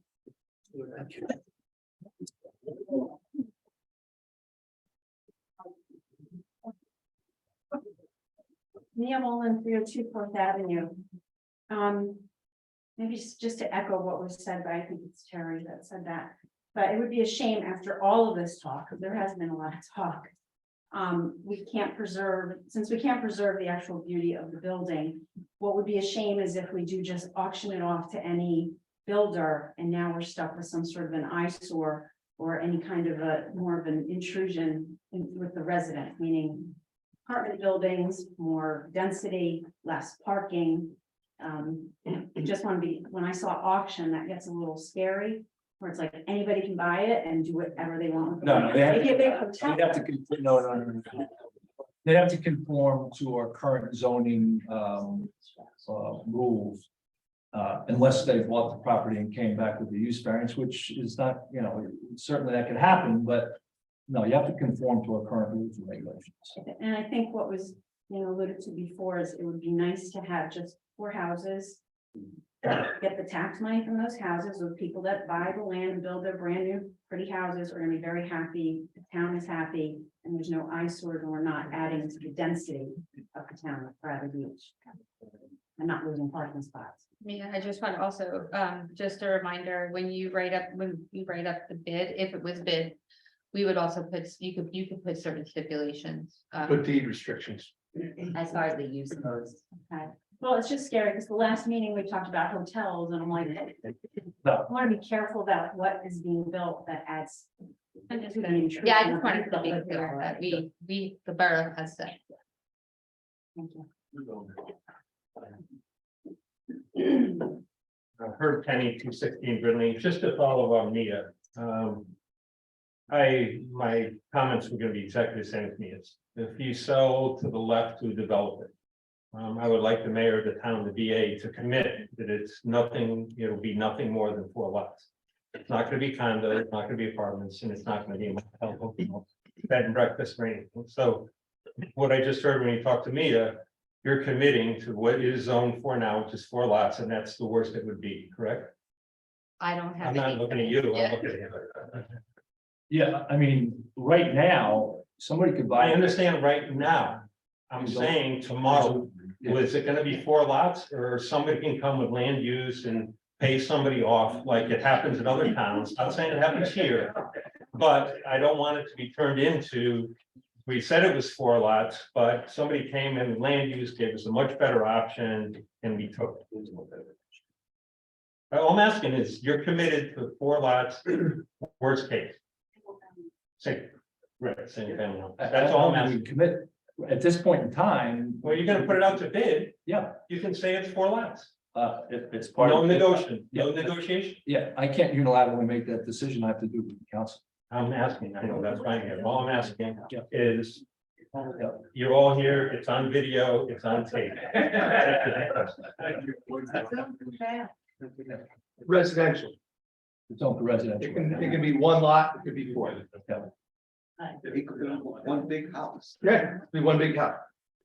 Lots. 303 Fletcher Lake Avenue. I think it's clear from the vote and the survey from the summer that the majority of the people don't want anything, they don't want it developed, they'd like to unload the property. I think the sooner we can unload it, the better. You threw out 3 options, one of which was redevelopment. I don't know where that idea came from. I think that's just a little foot dragging, frankly. I think it's time to get rid of it, recoup our losses, prevent throwing good money after bad in maintenance and so on. And you also mentioned 2 other options. One is to auction the property, which I'm in favor of, as long as we can. I think Mr. Bennell said we could put some stipulations, it would be for single family homes. I think that would be perfect. I think that would make the majority very happy. Talking about saving a parsonage, I don't know where that came from. I don't, you know, that's gonna make us go back into survey. I think Mr. Gubitosi was talking about saving the parsonage. Yeah, no, I understand, but I did not say that. Oh, okay, thank you. I thought. that yeah, was no, good. the part, I think that was just one of the things we was talking about. The parsonage, it, you know, that building or that. I used to live in Boston. I used to live in. Yeah, so, it's still up, it's a house, you know, you could make the decision to sell it as a house and have it renovated. Yeah, I think we were talking about renovating. No, not us. Oh, I. You'd sell it see. and Just then would sell keep, it. somebody would People renovate. Yeah. Gotcha. That might be an option. I think the option is, or what the majority wants from the vote and the survey is to just get rid of the property and, you know, move on. And when, one of the options was to raise and subdivide, and the reason I would not be in favor of that is I understand it. As someone I was aware of who was looking to buy it at one time, there's a lot of asbestos there. The cost for the asbestos removal is quite a lot, and I just think we're not in this business. We should just get out of this business. Oh, and the thing about the park, there is a park and. There's plenty of it's parks, right? Yeah, and you know. And a beach. And I don't think people use that park. I don't know, and maybe we spend some money on fixing up that park so people more usable. I don't know why we need a park. We don't have to. Okay, We already fixed it. thank you.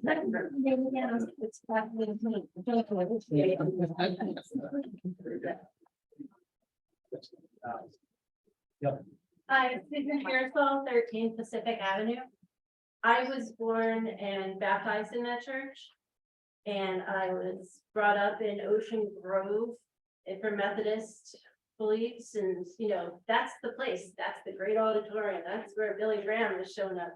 So relinquishing those precious pieces like the organ, to me, I think that's terrific because they know how to take care of it and they'll use it however they do, whether they display or not. So let them have it. Let's get that, property sold and those small houses back on it and, move forward, because I love our beach. I don't need a park. Thank you.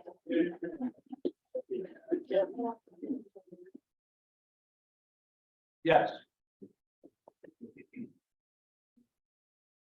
Thomas J. Cohen, 612 Third Avenue. The mayor, these slides are really great. It would have been very nice to have those last month instead of all the consternation and the letters to the editor by councilmen about what was happening or not happening. So this was very helpful. Thank you. I would like to point out about the park. It's an option to look at. If everyone goes to their tax bill, because that's what we're here talking about, taxes, there's a line item on there that you get billed every year. County open space. Well, I'd like to know when that money comes back to us in Bradley Beach. So I would like part of the charge here to be, let's find out. Just find out, because we'd like to know when that money's ever coming back to us. So that's where the park comes about. But the safest thing that a town should do here is to knock the building down, create the 4 lots in a subdivision, and then auction them right in this room. Right now in Bradley Beach, there's 3 houses to buy. So somebody wants to buy, we got 4 lots here. Owner users will always pay more than a developer. Why should we be beholden to a developer? Okay, you may be surprised what an owner user will pay for a conforming 50 by 100 lot. I have a feeling it's going to be a little more than Mr. Wright's property. So you're going to find that we could be looking at $4 million here. So I guess Ms. Humphrey's going to do the calculations with an appraiser and find out how much these are worth. But that's the safest way. There's no caveat in the contract that it has to be. No, here's what it is. You bought block and lot, that's it. And it'll be done open and transparently in this room and everybody can watch. So that would be my recommendation. If you're going to selling this as one parcel to someone is going to be a nightmare. So I would not do that. Redevelopment plan, forget it. We just don't have the skill set for that.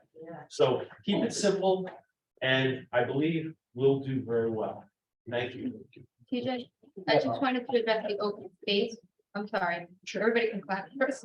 That's the grant that we've been putting in for to upgrade our park. That open space grant that we put in for, that's, we have been applying for those for the past 2 years. Well, the county's thrown a lot of money. I Yeah, we've gotten to. No, but I'm talking about real money, $2, $3, $4 million to buy properties, to buy farming. So that's not what the open space grant for the municipalities, that's too large a number. But what's the number that, You can get up to 250,000. yeah, for open space, Monmouth County municipalities. Really? That's matching, right? Yeah. Correct. So that's the only way that money's come back. I mean, the county offered me 3 years ago, $2.5 million. The county themselves have an open space trust fund that they do. They love to buy properties out if they can. And they will either make county parks with them or, create some just open space. Okay. Yeah. Yeah, but thank you very much, Mayor. Thank you. Shauna Greenblatt, 414 Monmouth Avenue. I echo TJ's words. I think that the best way for us to go forward with the property is to have the greatest control that we have over it. The borough made the investment in 2019. Real estate has increased significantly in the last 3 years. And I think it's really a matter of doing the math.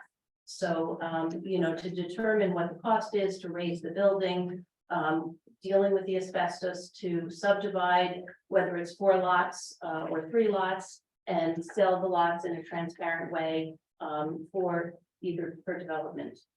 So I would recommend that over an auction to purchase the property as it is.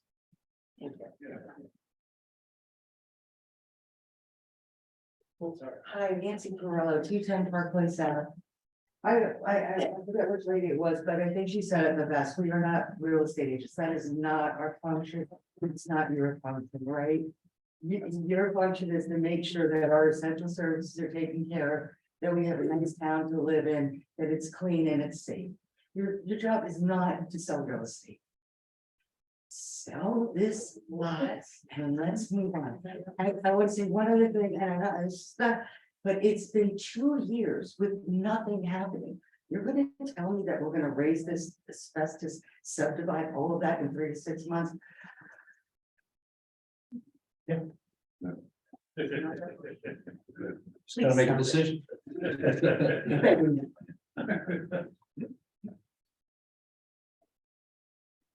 Good evening, Frank Smith, 506 Open Park Ave. If you're looking to swap a piece of property for a piece of property, I have the property for you. But that's not what I'm here for.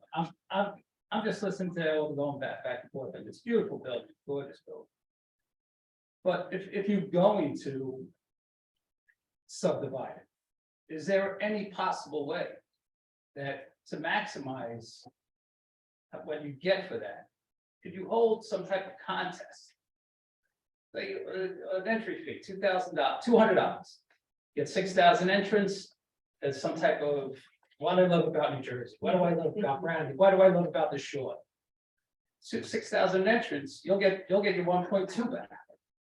Those 4 people that win that have the rights to buy the property, each lot. Do you know, New 1, York 2, City 3, used to 4. do that? My family, actually, that's how they got property in New York City way back when, but we don't have that mechanism here. Yeah, well, it could be, I'm sure it could be done, it's some way around. I read that other places have done. Probably have to, but it's still for 500,000. You're looking at 2 million on top of the 1.2. You're gonna maximize your. So what happens when you own the borough property, right? You would set it, it's like, what would say it's an auction, a sale. So we would set the minimum. And it could go as high as whatever anyone wants to pay. And it's all in the open space, whatever area it is that we decide to do this auction. The attorney is there, I would be there, and that's. Right, but if you don't meet that threshold, then what you gotta do? You Then we gotta sell- redo You gotta it. sell the low price. So if you have this, or No. allow those 4 winners, No, give them the option. The option is right to buy those 4 lots. Yeah, understood. Simple, it's, I don't know if it can be done. But think about the swap property though. Thank you. Yes.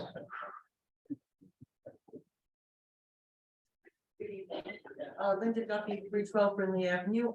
I agree, let's get rid of the property, but my big concern is I think the camp meeting, I think they need to expedite what they want to take and that they should pay for it. I don't know how that works, and I don't know what they really want besides that organ. I'm sure there's a lot of beautiful things in that building. We have the same glass. Stained glass, pretty much. Yeah, but taking that out is not gonna be like a month, No. and it's definitely not gonna be cheap, is what she said. And also, what's left over, let the public buy it. I'll buy 7 doors. I need doors. I'm sure there's some that open there. I mean, They have 3 doors that are about 16 feet tall and. I'll rebuild my house. Thank you very much. They're beautiful doors. They own. Thank you. Yeah.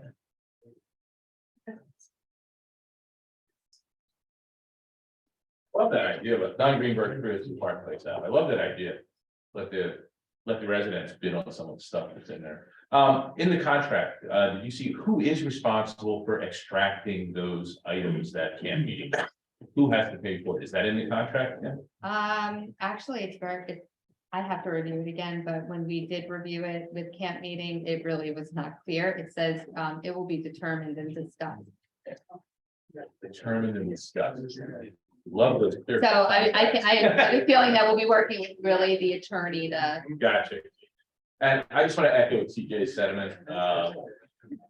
Just sitting back there chatting, I mean, there's 4 people in North Jersey or New York that will pay $1 million a piece for those lots. I mean, and I think, as you said, if the town sells it, we maximize our profit. I mean, I think you all know my first choice would have been the renovate place, but if you gotta get rid of it, you might as well maximize what you can make out of it. Is there any way to restrict back houses on there, or can't do that? Different discussion.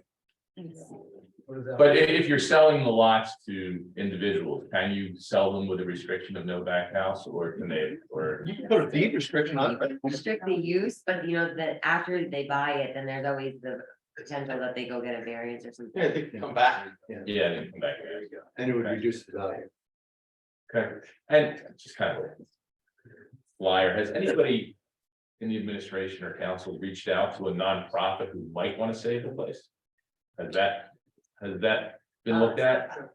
You know, I mean, other than If you're gonna do it, fall in town, you know. sell it to a private, if you're gonna do a private. Private, you know, like maybe a public-private partnership, you know, where a nonprofit comes in and buys it and runs it for the town as a community center. Is that- The way that municipal property works is that you can't sell it to a nonprofit organization, it's a limited. Few entities that you can sell privately to, so one of them has to be a political subdivision that the state of New Jersey has an interest in. Or, you know, none of them are nonprofits, unfortunately. So you couldn't sell it to like, you know, saveourchurches.org or something. No, the option would be to The have a Business public, Alliance, yeah. no. a public sale where that entity is the highest bid, reject all bids, and then sell it to them privately under the same stipulations that you had the public. sale. Gotcha. Okay, thank you very much. Thank you. Anyone? Yes. Joseph Costantino, 621 4th Avenue, Bradley Beach. Is the James Hotel located in residential area, yes or no? Yeah. Thank you. Anyone else? Okay, that closes out this. Oh, we have Zoom, just. Oh, Deb, oh, I didn't see any. Okay, so first we have Bob Sorrentino. I'm sorry, I can't see from here. I didn't see the hand there yet, sorry.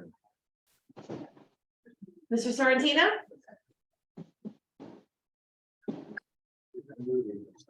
Can you unmute yourself? There we go.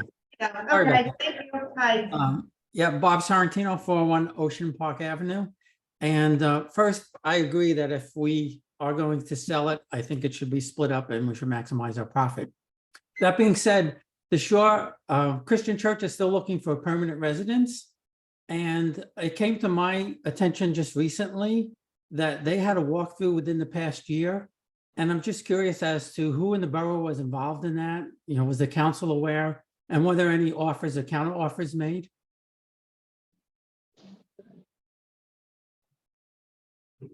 Ask that question again, Bob, I'm sorry. No, that's okay. A So, lawsuit? no, it came to my attention that the Shore the Shore Christian Church had a walkthrough within the past year. And who was aware of that? And was the council made aware of it? And were there any offers or counter offers made?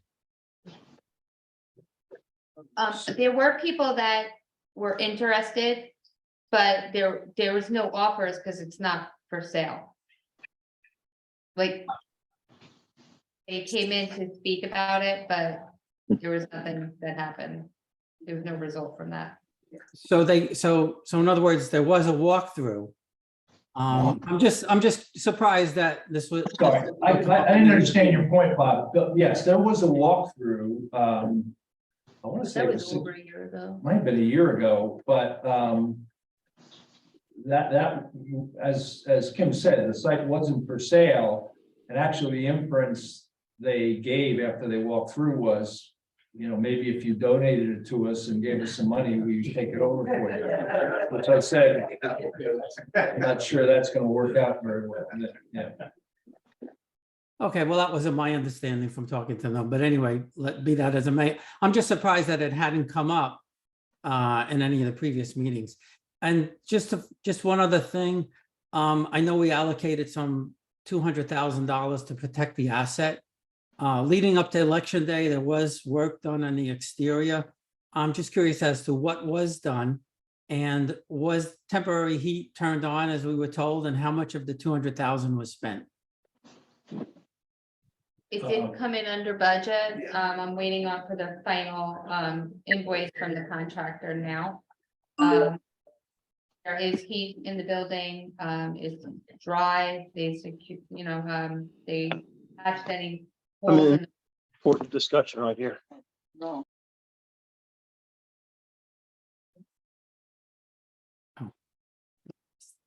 You still on, Bob?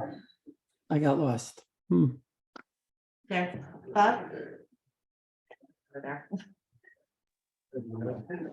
Bob? All right. But, I mean, I'm done. Yeah, so so for people, because this has been a point of kind of contention. Once we got that view from T&M on remediating the site, and because it was a borough asset, we did take steps. We cleaned up the back. We got a lot of complaints about the back. It was kind of falling into significant disrepair. There's 9 kind of space heaters strategically placed in the building, and leaks were stopped in the building. So it is a secure building at this point in time. And that's where we are. Unfortunately, you make investments to your assets. Sometimes they're long-term investments, sometimes they're not, based on a lot of the indication and the referendum. It would seem like it's maybe an investment that we may have been able to forego, but the site is secure. We kind of quote stop the bleeding. We're not in a situation where we're going into the winter and we're going to have bricks exploding and significant leaks at this point. Okay, thank you. Appreciate it. Next we have Paul Nishampkin. Thank you. Paul Nishampkin for 11.5 Lorraine Avenue. As the president of the Friends of the Bradley Beach Community Center, I'd like to inform you all that we still will continue to advocate to preserve 319 Lorraine Avenue. One way or another, we are still hopeful to save it from destruction. Once this beautiful building is gone, it can never be replaced. It is of historic and architectural importance. It is of great value to this community and will be in the future if we can save it. And we will advocate and move to try to, one, raise the funds to take over the building or find somebody who will. Thank you. Is there anybody else on the phone? Yeah, John Nichols. Oh, John Nichols. Actually, I'm sorry, Harvey Rosenberg is too. Okay, Harvey. Harvey?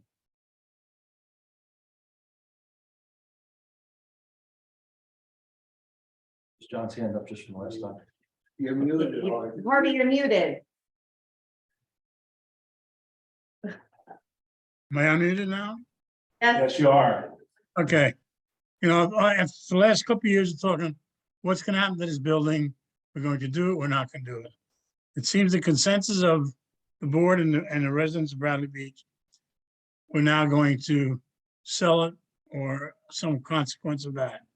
My suggestion is we do, and you gotta look now, take the business. The quickest way to get rid of something that now is costing money is to find the easiest way out.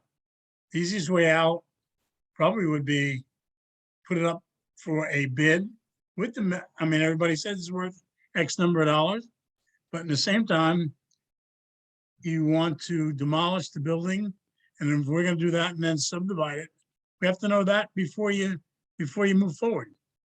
I bet that bill is gonna cost $500,000 to demolish and clean the property, maybe more. So now that means now our cost went from 1.2 to 1.7 to probably $2 million. But if you put it out as a bid, closed, but with the specifications, it has to be 4 pieces of property divided equal. And you put deed restrictions on it as no back houses and some other things that are a bone in everybody's back is being on the land use board. That's the biggest complaint everybody used to comes up. That's where we gotta go forward. To start doing another survey, to start studying. I think we have to go forward. You gotta find out what the cost of demolition is. Add it to the cost, and we're looking to get $4 million. we get $4 million, but let's go for it. Don't start one project, then we're gonna try another way, another way, another way. But before we move forward anyway, you gotta find the cost of demolition, because that's gonna be the biggest fact in the process going forward. And in the meantime, we know the building is going to disappear. I think we should negotiate with Ocean Grove, and that they should start taking this stuff out so it doesn't delay. Once we start moving, we just put it in gear and go. Thank you. Thank you.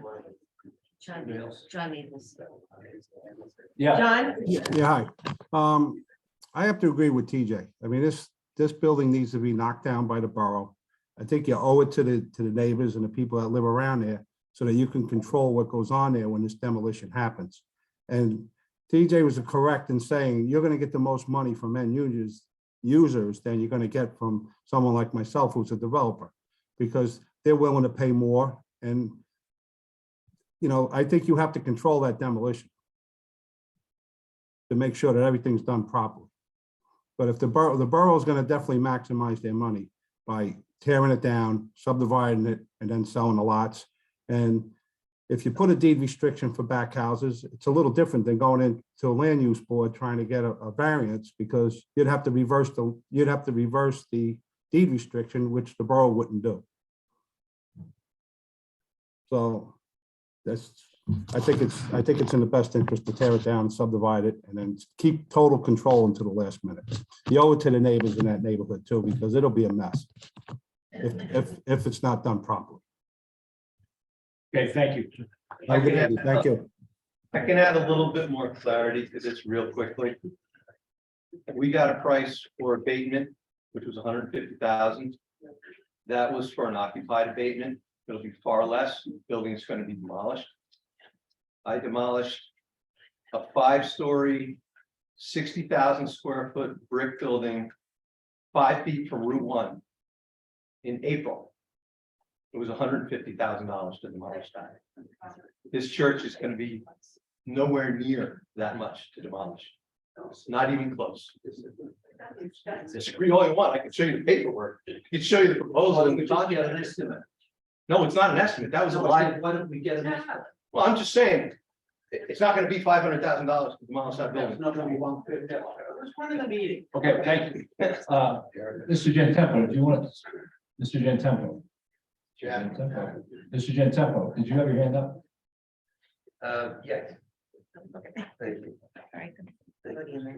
you. I have to agree with Mr. Nishantan, of course, president of Bradley Beach Community Center, put a lot of time and effort in trying to hold on to this great facility the way we see it. And I'd like to thank those 370 voters, 30% of the vote for hanging in there and supporting to retain a sense of place and continuity and history here in Bradley Beach.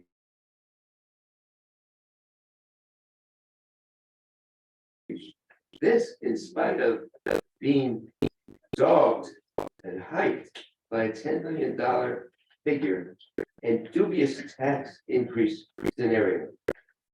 I would recommend for the public to read the full text of the comments of the architect, February 2022. And if that isn't effusive to say how good that building was, the nuances, the architectural nuances of it, and what the potential of it, that is just a tremendous statement. I recommend everybody, if you get a chance, to read that. Thanks. Thank you. Okay. One more. We'll make this our last and then we'll move. Thank you. Dave Pearsall, 602 Burlington Avenue. I was a member of the church, trustee of the church.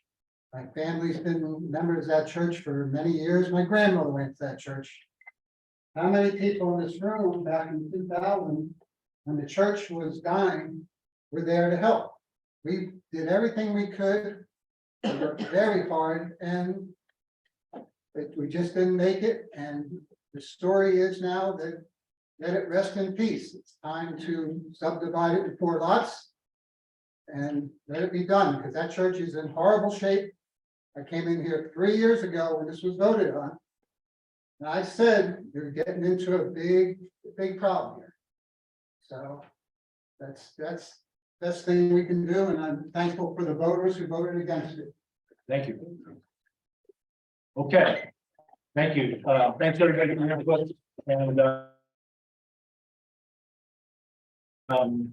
we will take all into consideration and give you the next steps on this. Which will be a resolution we have to put together. Okay, we have no presentations tonight. I'll make a motion to approve the minutes of November 22nd, 2022.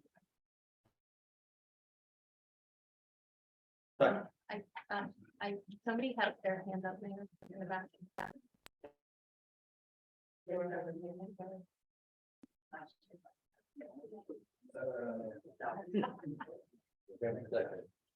It's just a big factor. What's that? It's just a big factor. Can you wait till comments or you can't wait till comments? What's that?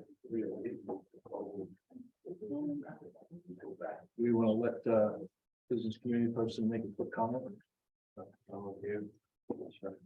Okay, you got 30 seconds. I can talk fast. Paula Gavin, 106 Evergreen. I just wanted to thank this town for their generosity in our holiday giving drive. We just completed it and we raised 1,000 gifts for both the food pantry and the Bradley Beach Elementary School. We had 50 homes that contributed. We had 30 buildings, hundreds of residents donated. The James did amazing donation. And I just want to thank the residents because this is a great town and it's such a great example. So the Bradley Beach Business Community Alliance, I just want to say a huge thank you. Okay, thank you.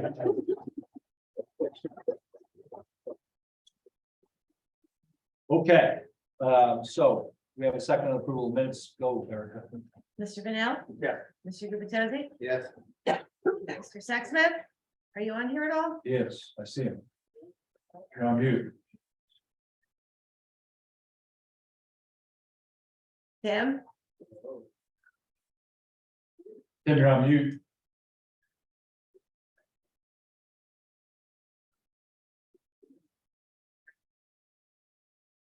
And He's trying to get himself. Just meeting. Just let's move on. yeah, it's meeting. So just, Okay. Sure it's coming through. yeah, Mr. Weber absent, Mayor Fox. yes. Okay, public comments pertaining, oh, wait, presentation. Public comments pertaining to the agenda, only 5-minute limit, please. Any comments on the agenda? Yes.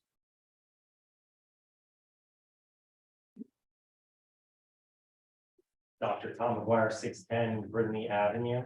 I just had a question. The fee that you guys decided on was $25, correct? For the insurance thing, correct? Yes. Not 7? 25. Okay. Thank you for not making it 50. I really appreciate that.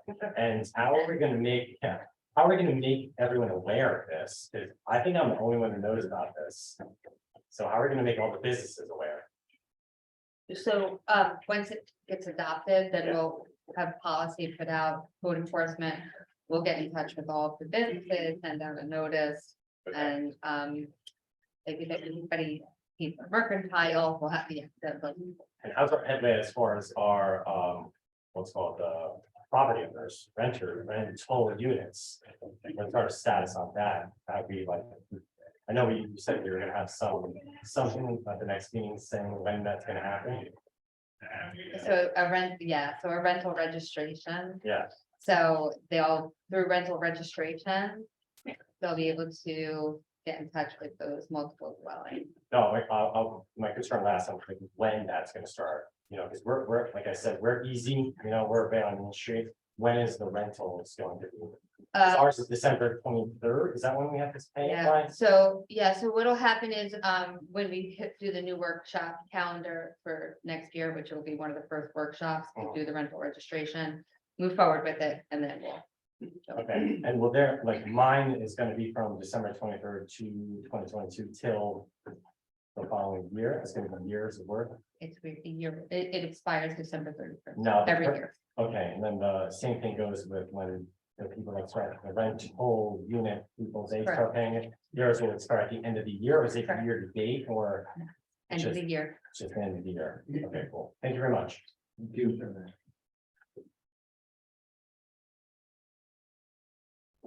Yes. Rick Bartolome, 116 Newark. Just a question on the resolution 2022-271 for the sick leave pay for our police chief. When I looked at the follow-up documents and agenda, it didn't have a dollar amount. So I'm just trying to ascertain what that number is, or is that something that's carried forward, and how does that work in the budget? If you don't have a number, how do you use it for the ongoing budget calculations? I believe that we are going, Good. I believe we're gonna discuss it in executive session. We will review it all. We will actually table this resolution. Oh, okay. And work on it when we Great. come back from executive session. Thank you. Yes. Julie Chad, so 5 Minute Avenue, in regards, we had the workshop on the green spot. I would also like to make a request to table that resolution until we could do more due diligence on location and where we're going and what we're doing with, the green spots. Thank you. Thank you. Yes.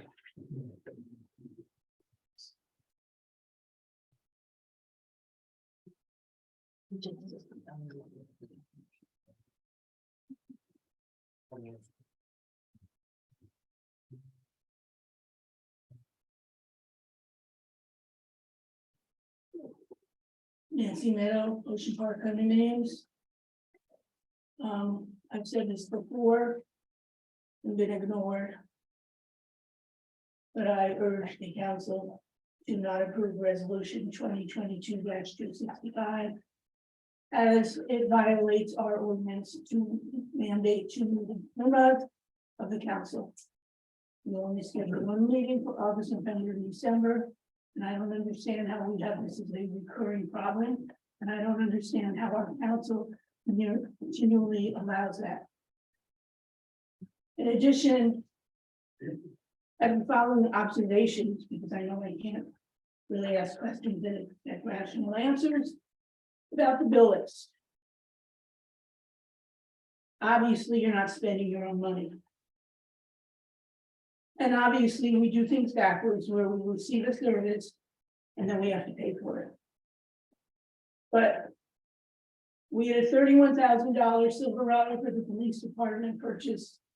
I don't know, Mayish, June-ish, which I didn't understand, and we yet to get an explanation as to what they need that for. And now we're paying $15,000 as it's stated on page 6 to outfit a Silverado. And it says police, so I gotta assume now that $31,000 vehicle is now a $46,000 vehicle. Page 6 and 7, I find it absolutely appalling that we pay a labor attorney $19,000. I find it equally as unacceptable on page 10 that we spent $240 to ship each badges to us. Their light is a better.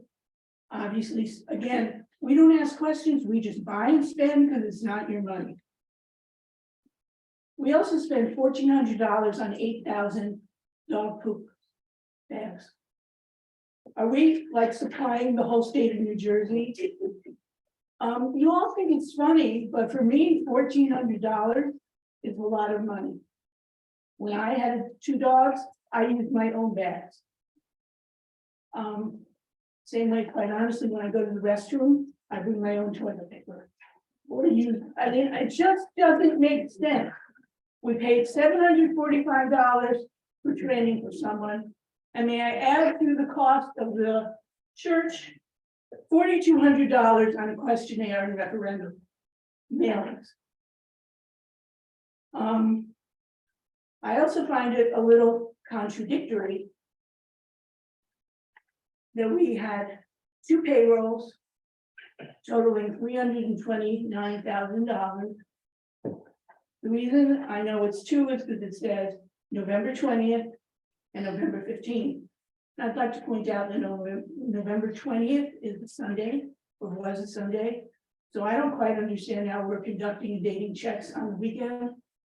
All of this just says to me how mismanaged our money is. And again, it's because it's not your money, but it's my money. And I work very hard for my money. And I see zero value in this town other than waste, waste, waste. And with discussions tonight, oh, we'll get a survey and see about this. Oh, we'll ask it. Well, all the people we ask take us down the path that the majority do not want to go. So I don't know how to solve these problems because I keep making the same suggestions. I don't know who signs off on these purchases, but clearly they do not do their job in the best interest of the residents and taxpayers of Bradley Beach. And it needs to stop. And someone needs to take the leadership to say, we don't waste $240 to ship these bags. And it doesn't surprise me that with all the resolutions, we never get an amount of dollar value in them. It's because you don't want us to know. But eventually, when we pay the bills, it comes out. Thank you.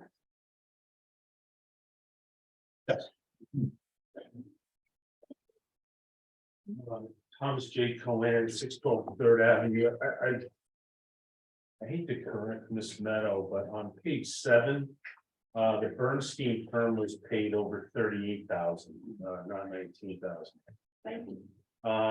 But I did have a question about Septembriano Architects feasibility study for the North Yard for $20,000. So is there any status on that? I mean, thank God for the bills list. We can at least track what's going on. But you know, it sounds like an interesting project. Just like to know what the status is. Yeah, we're really not, we're not in a position where we're moving on that. We're assessing, should we move, can we move, and then we'll start developing some Okay, for options. the new council, for the new year to come in and workshop. But you paid them already, and we don't have any product. You We do. paid. Oh, but the For the public. for the new council to come in and look at it during the workshop. I didn't get it on the workshop this year. Okay, great. Thanks very much. Okay, no one else? Okay, we'll move to two ordinance adoptions tonight. We have 2022-16, the ordinance supplementing borough's revised general ordinances with new chapter 147. Entitled Business Insurance Registration to implement new state law requiring owners of business and rental properties to maintain certain business insurance coverages. Are there any council comments on this ordinance? No, only that, when we introduced this, one of the residents' comments, we did say that we were implementing what we thought was a lower end of a range that our VA had presented to us for the fee of $25. And once we have some experience with this, we'll evaluate whether or not that fee is an appropriate level or whether it should be reduced or increased. But the guidance we're working on right now is that $25 should be the lower end of a spectrum that we were given as a way of estimating. All right, if there's no other council comments, I'll make a motion to open 2022-17 for an adoption hearing for public comments. Do I have a second to that motion? Second. Mr. Pennell? Yes. Mr. Gubatose? Yes. Mr. Sexsmith? Mr. Sexsmith. We know you're there.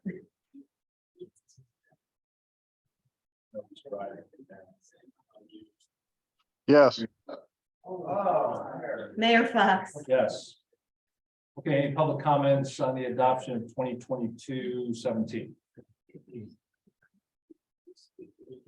Let's see. Deborah Atkins. No, that's like the mouse in wave, oh, the Mickey Mouse hand. But yeah, it's like, here, see if I move it, it goes away. Okay, I'll make a motion to close adoption hearing and move to approve resolution 2022-17 for vote. Ordinance 16. 16. I'm sorry, I was at the wrong one. 16, I'm sorry. Second. Mr. Bennell? Yes. Mr. Gubatose? Yes. Mr. Sexsmith? Yes. Mr. Weber absent, Mayor Fox. Yes. Bond ordinance 2022-17. This bond ordinance provides for various drainage improvements along Beach Avenue and Bradley Boulevard located in the borough of Bradley Beach, appropriating $400,000 thereof and authorizing the issuance of $380,000 in bonds and notice of plans of portion of the cost thereof authorized in and by borough of Bradley Beach, County of Monmouth, New Jersey. I'll start with council comments. No comments, then we will make a motion to open 2022-17 adoption hearing for public comments. Any? Oh, make a motion. Second. Second. Mr. Bennell? Yeah. Mr. Gubatose? Yes. Mr. Sexsmith? Yes. Mr. Weber absent, Mayor Fox. Yes. Okay, are there any comments on 2022-17 from the public? Okay, I'll make a motion to close the adoption hearing and move to the appropriate resolution to approve resolution 2022-17. Second. Second. Mr. Bennell? Yeah. Mr. Gubatose? Yes. Mr. Sexsmith? Yes. Mr. Weber absent, Mayor Fox. Yes. Okay, under communications, we have one communication tonight. That's the library board resignation. I want to thank Laura Petreca for her service to the community this past year. She opted to resign for work and personal reasons. Okay, we'll move to the consent agenda. We have two things on the consent agenda: 2022-263, the bill list for December 13th, 2022. And 2022-264, approval of the Shore Atlantic Club to conduct their annual polar bear race on Saturday, December 31st, 2022. Do I have a second to approve the consent agenda? Second. Mr. Bennell? Yes. Mr. Gubatose? Yes. Mr. Sexsmith? Yes. Mr. Weber absent, Mayor Fox. Yes. On individual resolutions, I'll make a motion to table 2022-71 till post executive session. Do I have a second on that motion? Second. Mr. Bennell? Yes. Mr. Gubatose? Yes. Mr. Sexsmith? Yes. Mr. Weber absent, Mayor Fox. Yes. Individual resolutions 2022-265, approval of council business meeting dates for 2023. Make a motion to approve 2022-265. I have a question, sir. Sure. Actually, it's a question for you, Eric, I think. Last year, when my inclination is to suggest that, the borough in next year goes with 2 meetings a month. However, I know that there is a timing issue for you in terms of noticing meetings. So my question is, rather than rather than vote against this, because I'd like to add a couple meetings, would it be more appropriate to approve this, knowing that in the new year with the new council, if the new council agrees, we could then update this to reflect 2 meetings a month? Okay, if I could, yeah, Please. you can, but if I could just explain something, November and December are a very, very heavy month, especially on the clerk's end. You have the election, you have the league. And December, you have RFPs. Which myself and the deputy are responsible for opening, so 2 meetings. That's why originally that for years, those 2 months were reduced to 1 meeting. And And this is a valid point, and I think the new council, in my mind, I'm thinking we'll just wait to have the new council address it, but it's not going to. We're not prohibited from changing this if the new council wants. You may, yes. I mean, like, let's say you wanted to have, throw in a second meeting for a bills list. Because, you just wanted to have a special meeting. You can do that. For example, we're talking about adding a meeting in December of this year. Mhm. So I just wanted to let, if there was any individual in the audience, for example, who might request 2 meetings a month for the past few years, I just want to let that individual know that I'm actually thinking to do the same, but that would be something we could do early next year, if the new council wanted to do that. You could. Okay, thank you. Okay. Thank you, Mr. Mayor. Okay, second on 2022-265. I'll second. Mr. Bennell, Yes. Mr. Gubatose, Yes. Mr. Sexsmith, Yes. Mr. Weber absent, Mayor Fox. Yes. 2022-266, approval of a shared service agreement renewal with the Borough of Allenhurst for municipal court services. Make a motion to approve 2022-266. Second. Mr. Bennell, Yes. Mr. Gubatose, Yes. Mr. Sexsmith, Yes. Mr. Weber absent, Mayor Fox. Yes. 2022-267, approving shared services renewal with the Borough of Avalon by the Sea for municipal court services. Second. Mr. Bennell, Yes. Mr. Gubatose, Yes. Mr. Sexsmith, Yes. Mr. Weber absent, Mayor Fox. Yes. 2022-268, authorizing contracts with approved state contract vendors for contracting units pursuant to NJSA 40A: 11-12A through December 31st, 2022. Second. Mr. Bennell, Yes. Mr. Gubatose, Yes. Mr. Sexsmith, Yes. Mr. Weber absent, Mayor Fox. Yes. 2022-269, authorizing a contract with Jobs for Blue for coordination of off-duty employment for police officers. Make a motion to approve 2022-269. Second. Mr. Bennell, Yes. Mr. Gubatose, Yes. Mr. Weber, Mr. Sexsmith, sorry, Yes. Mr. Weber absent, Mayor Fox. Yes.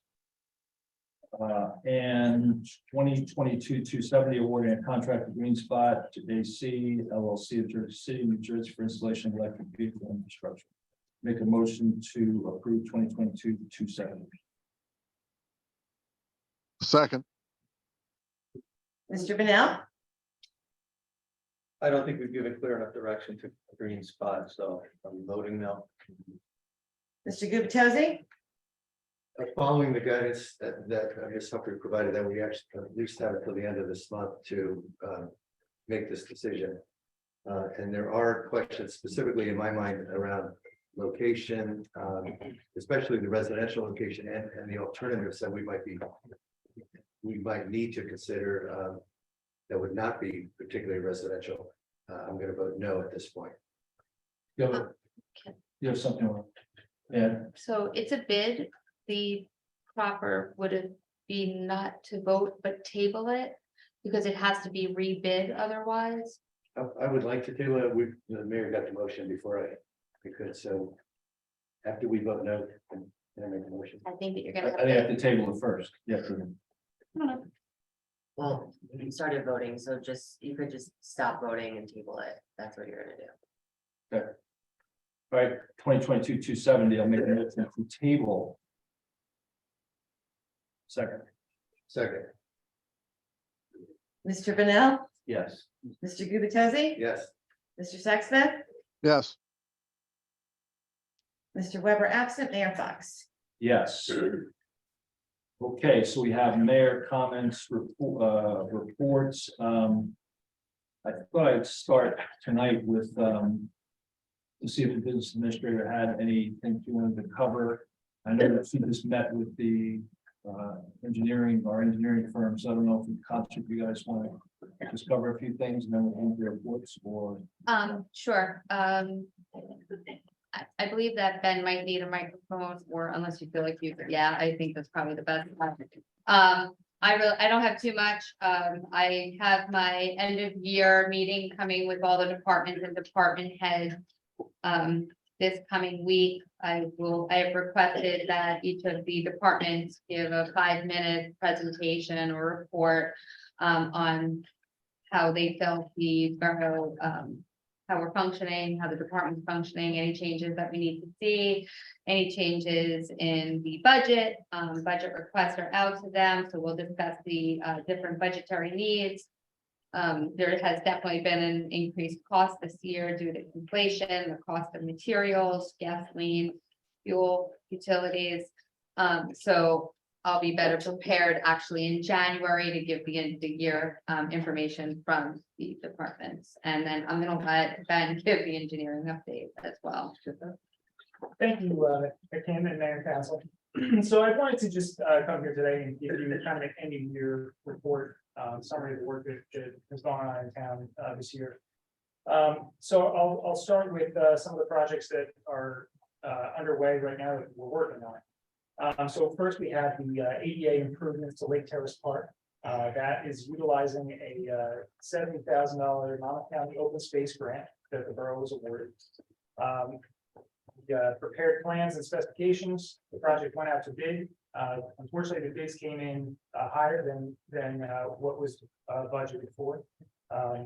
Even with having alternate items in a bid, it was still over budget. So what we're doing is we're working on modifying the scope of work. We're also investigating doing part of the project through state contract to try and take advantage of some savings there.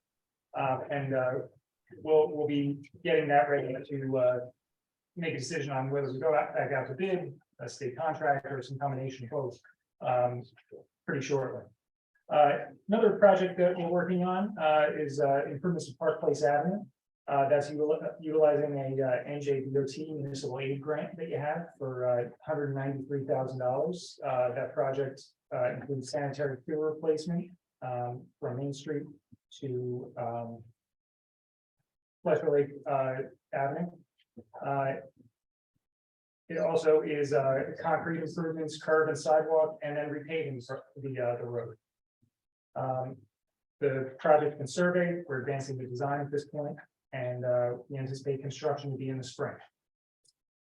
We also did a utility pole inventory for the borough. That is basically, we looked at all the utility poles in town and determined what kind of deficiencies they had. If they were leaning, if there were wires hanging down, if there were, disconnected wires, anything like that. And I'll be working with Kim to try and see what we can get the utility companies to do. It's their infrastructure, so we can't touch it. However, we can, at least alert them to some of the conditions that are in town. Persuade, yes. Another thing we did was, which you voted on just recently, was the Beach Avenue drainage work. We did a study, evaluated the system. If you remember, I did a presentation here back in November, and I'm glad to see that's moving forward. We also worked very long on the zoning ordinance update. Some of the people in this room helped with that. We had several meetings to try and update your zoning ordinance, try and correct some of the issues that the zoning officers had, some things that make it easier to understand for developers and for the municipal staff. We're also working on a solid waste collection spec. It's the borough's looking to see if they can get an outside hauler to collect garbage in town. Right now, Public Works is doing everything. We're working on, we have a preliminary specification set up. We're working on getting some additional data of tonnage and cubic yards of materials that are collected, plus the exact number of homes and dumpsters all throughout town that we've collected. And then we'll be able to finalize that.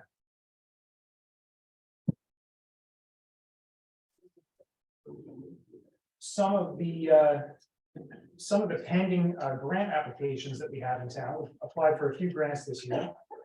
We applied for another Monmouth County open space grant. for the Bradley Beach Recreation Center.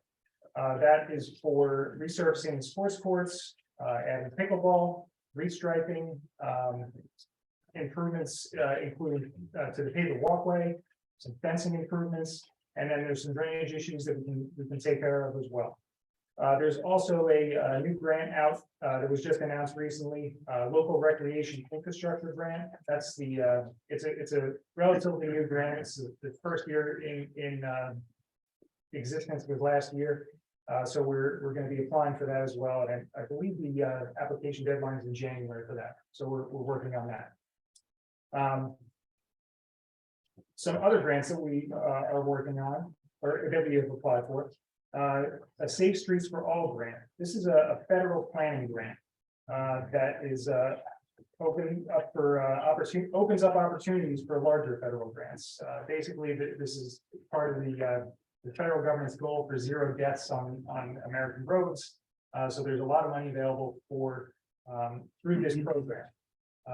And obviously it's open up to the whole country. So there's a lot of competition, of course, but that's something that we feel is a good avenue to get some good grant money. Some other things, other miscellaneous grants that we assisted with was the American Rescue Plan firefighter grant. We helped your administrator with that and actually got a $40,000 grant for some protective equipment for the fire department. There's also an automated license plate reader grant. That's still pending, so we again helped with that application and looking forward to hear about that. Some of the proposed projects that are basically other projects that are still upcoming, improvements to Fifth Avenue. Happy to report that we applied for and obtained a 2023 NJDOT municipal aid grant for $219,420. And that's for Fifth Avenue between Main Street and Ocean Avenue. That won't cover the entire length of the road, that grant money, but it's at least, it gives us the opportunity to start at whichever end we want. And that scope of work will be similar to Park Place Avenue, sanitary sewer, pavement, concrete. Another thing we did was we obtained quotes for CCTV inspection of your sanitary sewer system. I understand that the borough did not wish to go forward with that at the last meeting. I will say that I would urge you to reconsider that. I think there are 3 main benefits to getting the TV system, CCTV done of your sanitary system. You can identify where in town there are sewer mains that are in either acceptable condition or don't need to be fully replaced. You can also identify what the worst areas are. You know, I understand there's a phasing plan and we're just going down the line, but we don't exactly know which road, you know, is the top priority. Last thing that it'll do is we'll be able to have a record of where all of the laterals are to each house. And during construction, there's been some difficulty because the laterals are not identified. Sometimes they're just not visible on the ground, and there is just no record of where these laterals are. Which is not an uncommon thing. It's something we run into sometimes. But by doing this, you'll be able to have the locations of each lateral going to each one. And when you think about it, you know, you're in phase 2 of doing the sanitary sewer project. And I think it's $4.5 million, something like that, $5 million. You know, phases 3 through 6, you got to think you're going to be spending another probably $10 to $15 million to replace all of the lines in town, and $130,000 to review all that. I think it's worth it. You know, you may be able to identify even one road that doesn't need full replacement, and that could pay for itself right there. So. Couple other things that are going to be coming up the pipe. We talked about Main Street, doing a streetscape.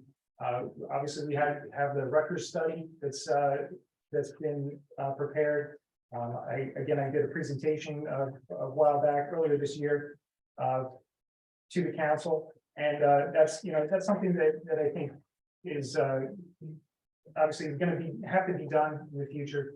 Something we have to plan for, and I know that the joint insurance fund has indicated some areas, particularly in front of the municipal building, in front of Riley Park, where there are areas of concern, tripping hazards from big brick pavers.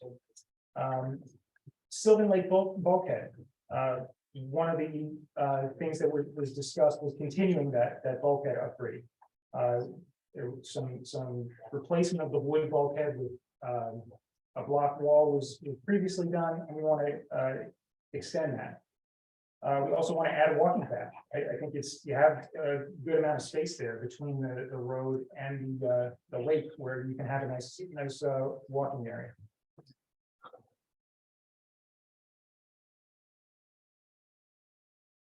And I think I've covered everything that we're working on, and some things to look forward to in the future. No, thanks, Ben and Kim. I know this is an extensive list. You both have been working very hard to get grant money and approvals, and we appreciate that. I think a lot of times, because we one off all these things, you don't get the full view of how much we're doing from an infrastructure perspective, but and there's even a couple things that I think you might have missed, but that's okay. We appreciate it, both of you digging into this, because it is tough stuff, and a lot of people don't worry about infrastructure until it affects them directly. So I appreciate that very much. I think Councilman does have a question. I just wanted to. No, I did. Thank you for walking us through that lengthier list than I expected when you first started. So, it's great to see you're making all this progress on our behalf. I love to hear the resurfacing and the adding of the ball. I don't personally play, but I'll give it a try. But everyone I know does play, and it seems like it'd be a really good activity to create for our residents. The real question I had, I wanted to, oh, and by the way, I also love that you're taking inventory of all these utility poles with all the crazy hanging wires. So anything you can do to help us in that regard is also wonderful. I happen to be the liaison to the Sylvan Lake Commission, so this is just an opportunity to follow up on the comments you shared. The bulkhead replacement is something absolutely has to be done, and I'll mention the walking path as well. My understanding as the liaison to the Sylvan Lake Commission is the Sylvan Lake Commission is not interested in a walking path. Now, I'm not making a judgment one way or the other, but I am alerting you to that fact and hoping that you can work with the administration and the commission to just determine what would be the best recommendation for that area. Okay. And with the bulkhead, we absolutely need to do something. Once again, I don't have the answer. I will trust our professionals. But my comment there is only that there is a larger project, basically a dredging and a restoration of the lake. They've been applying for federal funding for the last couple of years. They're in the process of doing that again. If you're not speaking with those engineers, it'd be great if we could maybe connect you to, just so that whatever you're thinking makes sense for the bulkhead could be done somewhat in conjunction with whatever the vision is for the restoration of the lake. That's a great point. I will definitely try to get in touch with them. Thank you very much. Okay, thank you. Okay, council comments, start with Councilman Bonnell. Okay, so.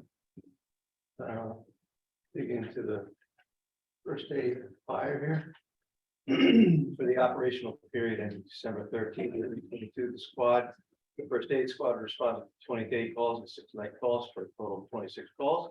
18 were for medical, 8 for fire calls. There were no out-of-town mutual aid requests, and the squad requested no mutual aid for this operational period. They're doing a great job out there. They've pulled 100% of their assignments for this operational period. The fire department for the same period responded to 8 requests for the department. The department conducted 2 training drills for the safety and education of the members. There were no out-of-town mutual aid requests. The department requested a box alarm be transmitted on 11:30 for a structure on 4th Avenue heavily involved in fire. The department wishes to congratulate our two new firefighters, Mr. Ms. Lily Lane and Mr. Evan Frederick, on their acceptance to the spring firefighter 1 and 2 class starting January 12th at the Monmouth County Fire Academy, and good luck in your training. The department fulfilled 100% of their assignments for this operational period. Both the department and the squad wish the residents and their families a safe, healthy holiday and a joyous new year. We're still looking for volunteers for the first aid, both for the fire and first aid, both offer free training for qualified individuals.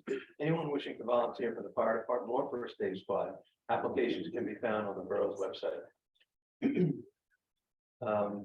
There still exists a great cooperation between fire and first aid that is allowing us to keep answering our citizens' needs for medical and fire protection at no cost, 24/7, 365.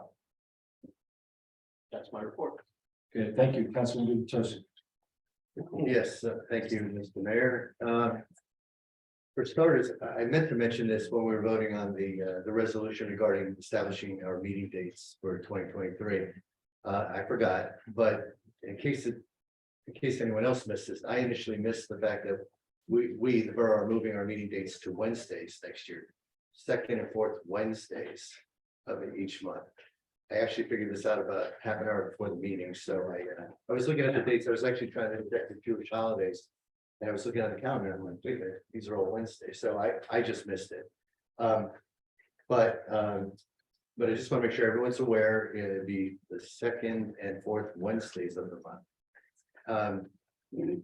I am the liaison for the Civil Lake Commission, and as you just heard, there's still a lot of work happening at Civil Lake. The commission is very active.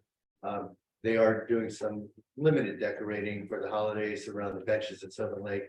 But they're very, and that's with the support of our VA and mayor.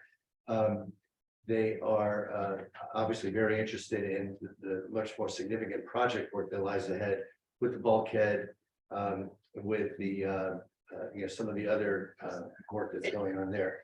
And they are very aggressively working with, in tandem with Avon, to attempt to secure funding for ongoing work related to the restoration of the lake.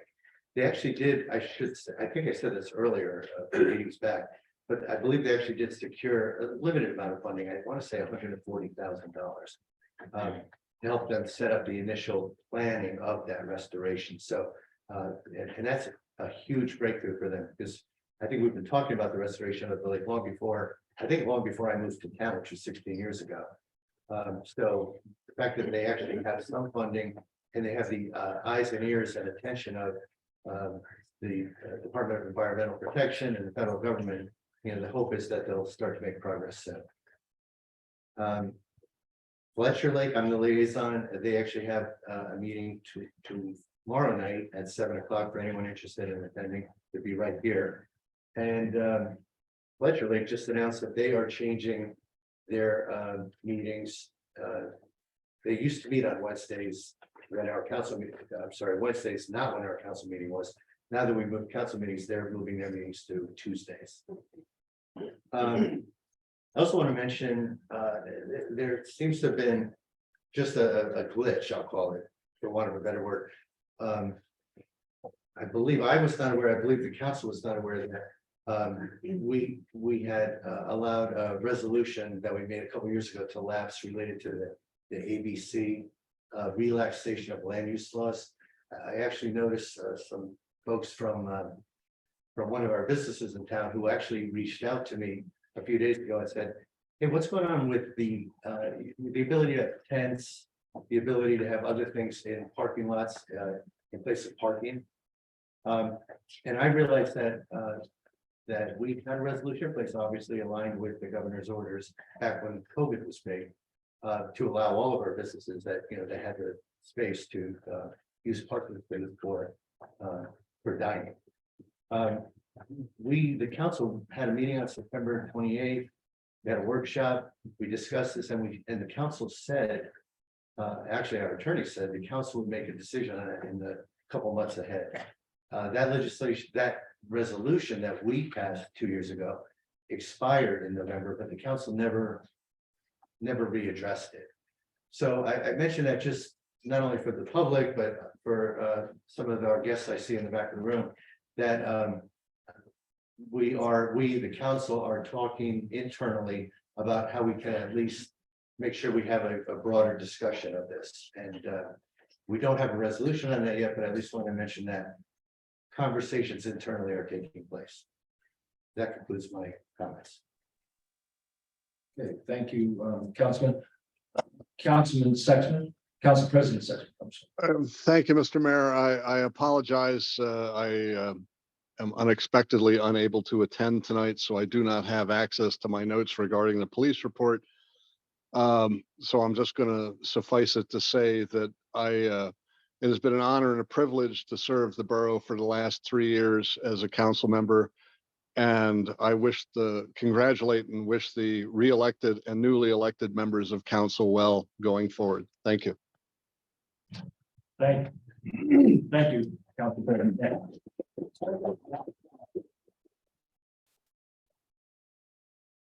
Okay, I have a few things.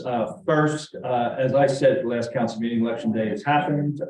We do have we have a couple of incumbents and a couple of new additions to the council. There was a recount and changed things by a couple of votes, but nothing to change the result. I did have somebody ask me about, the value of recount, and my answer to that was in 2016, there was a recount that actually did change our election result in town here. It's certainly the prerogative of those who run to do that. But I do thank those who ran and were successful, and those who ran that weren't successful, because in either case, people have stepped up and showed that they care about our community. So just wanted to make that comment. I attended last week, along with a number of people on the police force and the business administrator, a graduation for our newest patrolman, Sean Johnson. He's been a trainee, but he went through basic training and joined, I think, 28 other trainees at our Monmouth County Police Academy, and graduated, and we congratulate them on that. My next comment is, we are certainly hoping that the third time is a charm. We're planning our annual tree and menorah lighting this Sunday. The team has been pretty successful in getting most of our vendors back, which the second pass, we wouldn't have had that happen. But we were able to do a little bit of horse trading literally, and we got the horse drawn carriages back. And so it should be a good event. The forecast is for it to be a little bit brisk, but we're going to have hot chocolate, so everybody, we invite you to that. And you'll hear, we'll continue to announce that between now and the weekend. Our Arts Council is reprising a highly successful Ellis Island, The Dream of America. It's appropriate for a number of reasons, but I just want to mention the performances of the last weekend of January, starting on the 27th for 3 days, and then the weekend of February 3rd.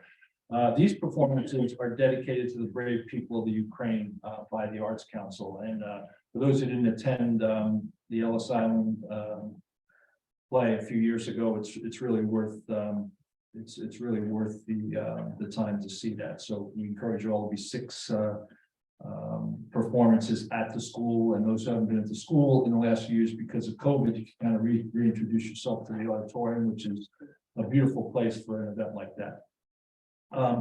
Just 1 or 2 other quick things. I did mention last meeting about our League of Municipalities that we did get some good things that came out of that. I think we almost closed the deal just about yesterday, I guess it was, on a lightning warning system. We're working with Avon and Ocean Grove on a system that has great promise and will deliver us a safer beachfront in 2023. The reason we're working with those 2 towns is the scope of that product really could take us from the middle of Bradley Beach to either end of Avon and Ocean Grove, so we can split the cost in 3, and it'll warn us 20 miles out of a lightning strike, and we can act more appropriately. We're going to continue to look at our procedures too. Once you get off the beach, where do you go from there? We want to make sure people just don't stand on the promenade and put themselves at risk. Our one big clearing of the beach this year, we had people kind of hanging around. We don't want that to happen. So we're going to work on that procedure going forward. But we still have a couple other things we're looking at from the league, some street sweeping capability and some 9/11 system improvements we might be able to make on a 911 system. That's my comments. My last thing would be to really ask everybody to have a great holiday season, stay safe. And we will continue to do what we do here. So with that, I will turn it over to comments, public comments. Yes. Village in Central 103 Fourth Avenue. You just mentioned the streets paving. Are we ever going to get off opposite side of the streets for parking? For that, because I see that poor guy go up and down the street and it's all zigzagging and 99% of the time he's in the middle of the street and nothing gets accomplished. So when are we ever going to get organized to have whatever it is opposite sides of the street parking? All that side of the street parking. Thank you. I'm gonna have to take that as a follow-up because alternate side of the street parking in Bradley Beach might be a bridge too far for me, Mr. I don't think so. It's not too many other things. It's really just- No, it's great. I think one of the things we don't do real well is we don't. Let's say it is advertising, but it's the discipline of really sticking to the schedule and telling people. These are the days and, people understand recycling, they understand garbage pickup. We got to get to the same place and brush pickup. Got to get to the same place with street sweeping. Okay. And it's a little bit more challenging, but worth giving it a it's shot. it's good. Then you could give them all the tickets. It's a good, no, it's a good challenge. It's a good I think challenge. it's a good go. Thank Yes, you. thank you. Yes. State your name and where you live, please. Public Works. Yes. I'm here to talk about sanitation pickup or lack thereof. Yeah, we can't hear you. So, Are you on? can you hear me now? Is he on?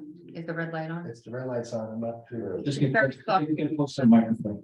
So, unfortunately for phase one, zone one for the 26th and the 27th, 26th and the 2nd of January, we're not picking up sanitation, so I believe for Main Street, it's a lot of undue pressure on the businesses and the multiple dwellings on Main Street, and we'd like to pick up on Tuesday, the 27th and the 2nd. And we're just coming here to get your input, if you guys are okay with that. Yeah, no, I think we just got to really get it out there, advertise it on social media, on the website, on the boards. But I think we need to do it because otherwise we're letting people hang for over a week and that's just not going to work. For everyone's clarity, what Where's area are zone we one? talking about? Yeah, what is those? Zone one is, well, it's Monday and Thursday, so. It's the south end of town will be zone one. But we also pick up Main Street. And Main Street's not picked up until Friday again.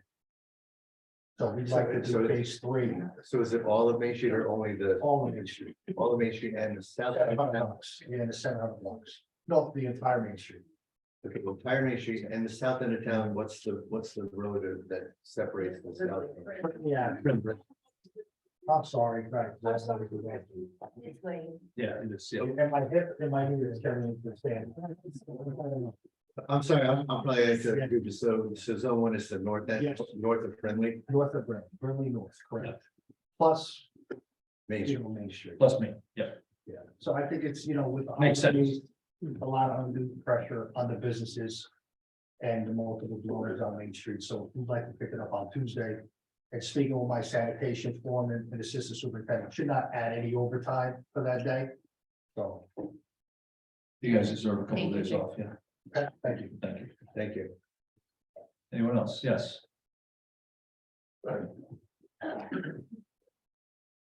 Pearsall, 13 Pacific Avenue, and I wanted to show you, I had public works written down before I even arrived here. I just wanted to say thank you to that team because they work so hard and they always are so sweet and appreciative and respectful and just wonderful people. I look forward to picking up my garbage after it's been removed from the bins because I get to say good morning and really appreciate everything you do.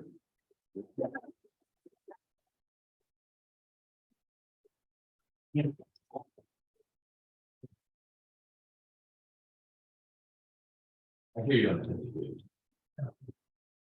Don Greenberg, 302 Park Place Ave. Is there gonna be a meeting on the 27th? Council meeting? I think it's in process, it's in process. In the process means yes or no?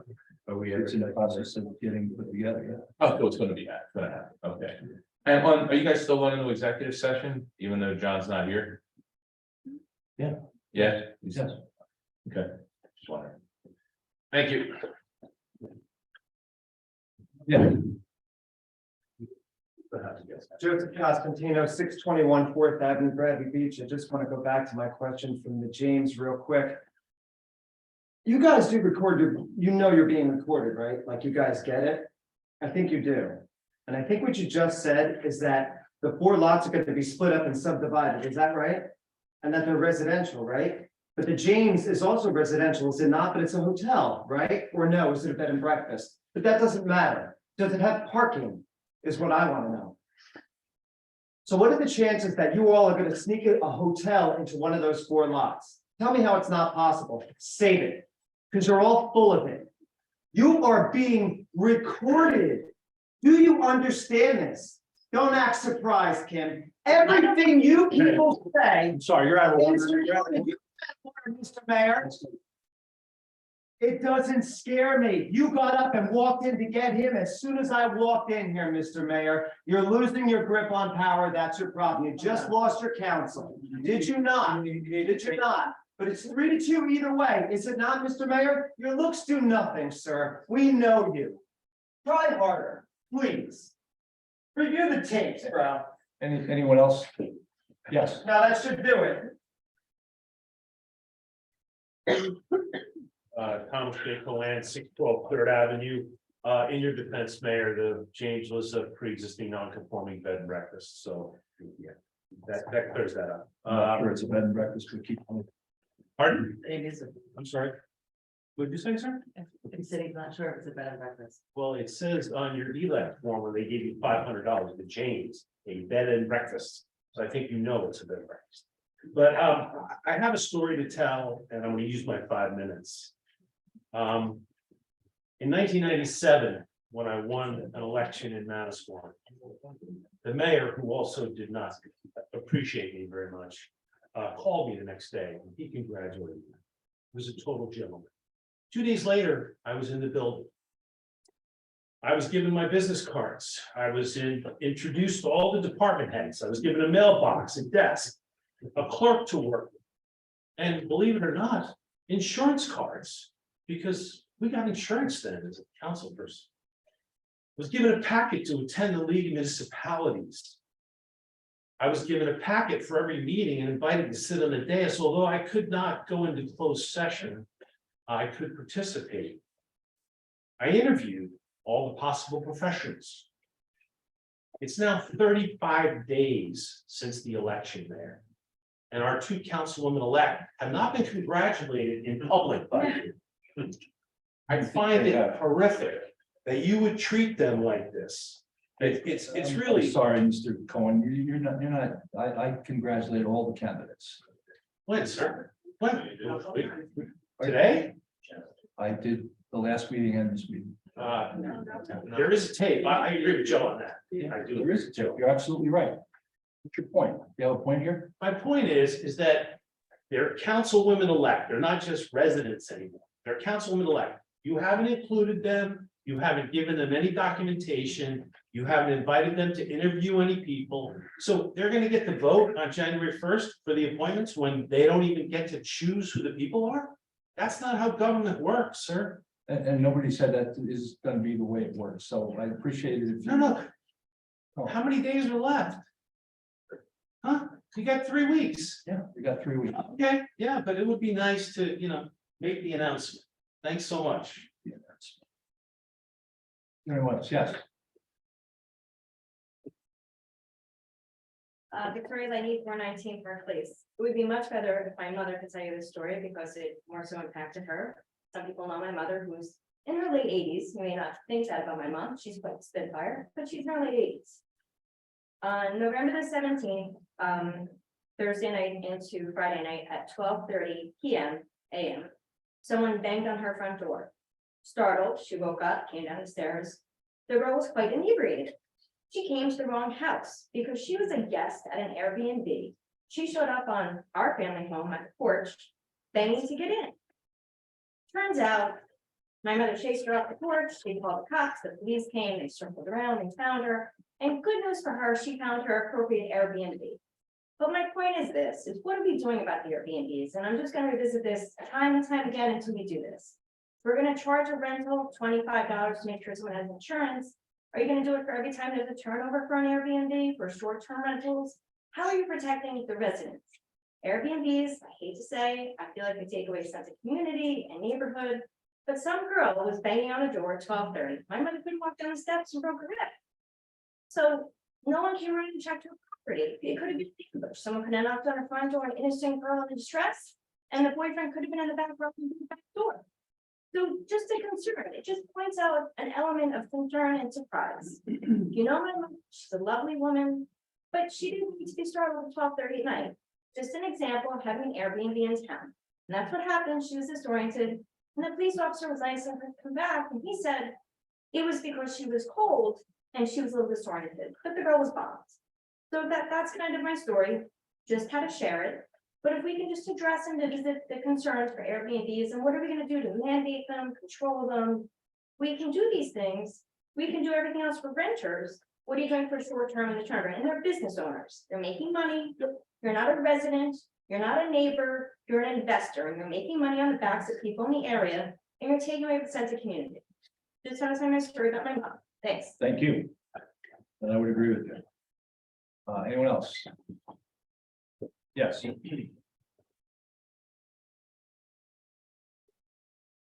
Donna Greenblatt, 414 Monmouth Avenue. First, I would like to thank Randy Bell. I don't know if this is the last meeting that you will be attending. We appreciate everything.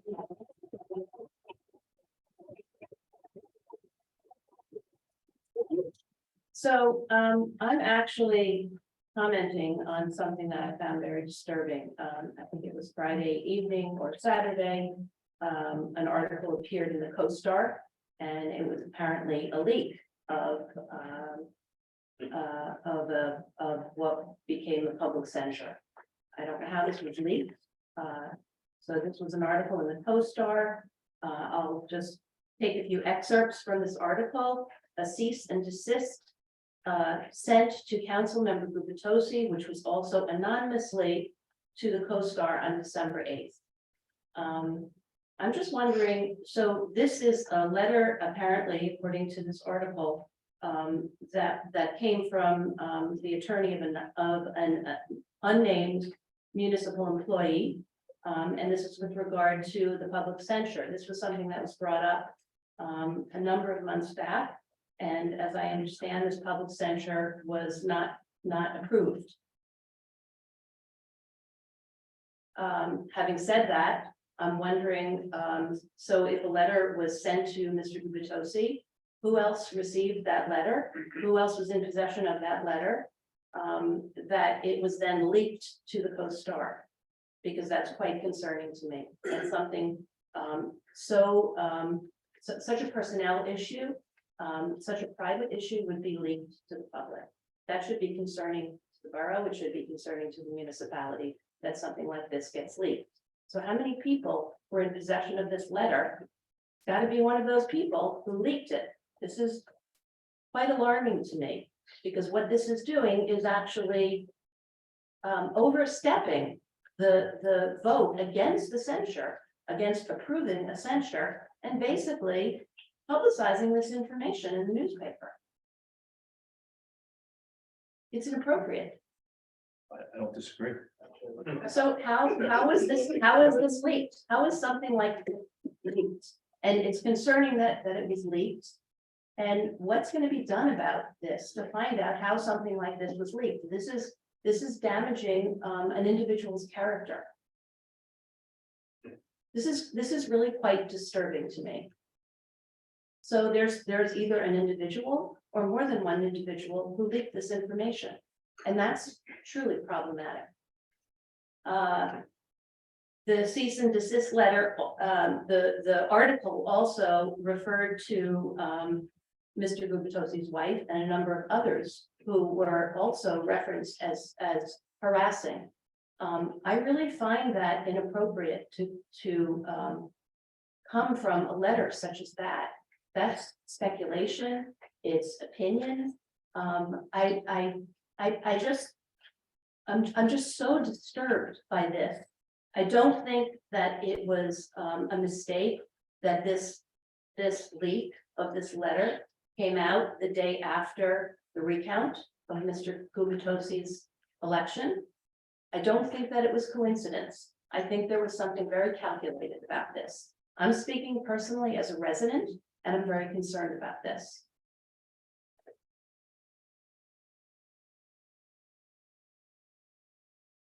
I've just taken some notes of some things that I really found disturbing. So Mr. Gubitosi has claimed numerous times that the investigation against him was a calculated attack by Mayor Fox to undermine his candidacy in the November 8th general election. The timing of it certainly speaks to that. And I would take exception to that comment. Okay, and what is your exception to that comment? What's not your true. response? It's not true, then why did something like that come out just after the recount? Was it I didn't make that coincidence? comment. I'm sorry. I'm not sure what your point is. I don't, somebody leaked this information. Someone wanted this information to go to the public. And this was confidential information. And furthermore, all the municipal employees can be protected. Their anonymity can be protected. Is there any protection for council?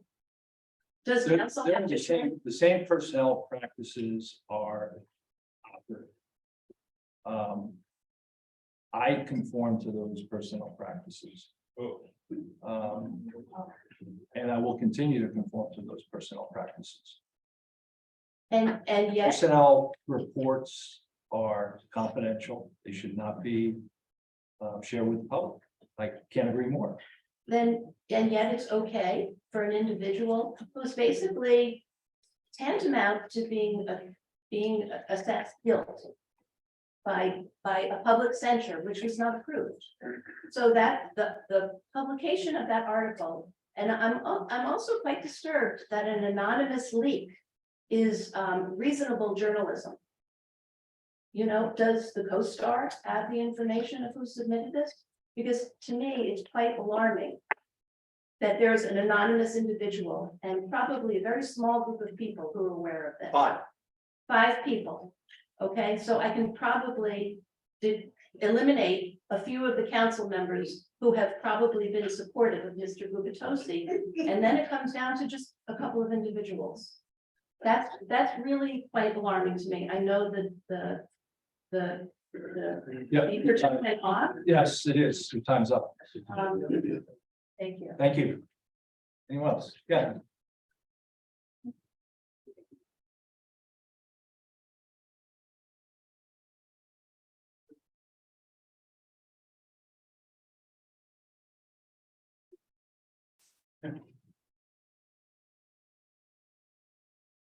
Nancy Meadow, Ocean Park condominiums, here we go again.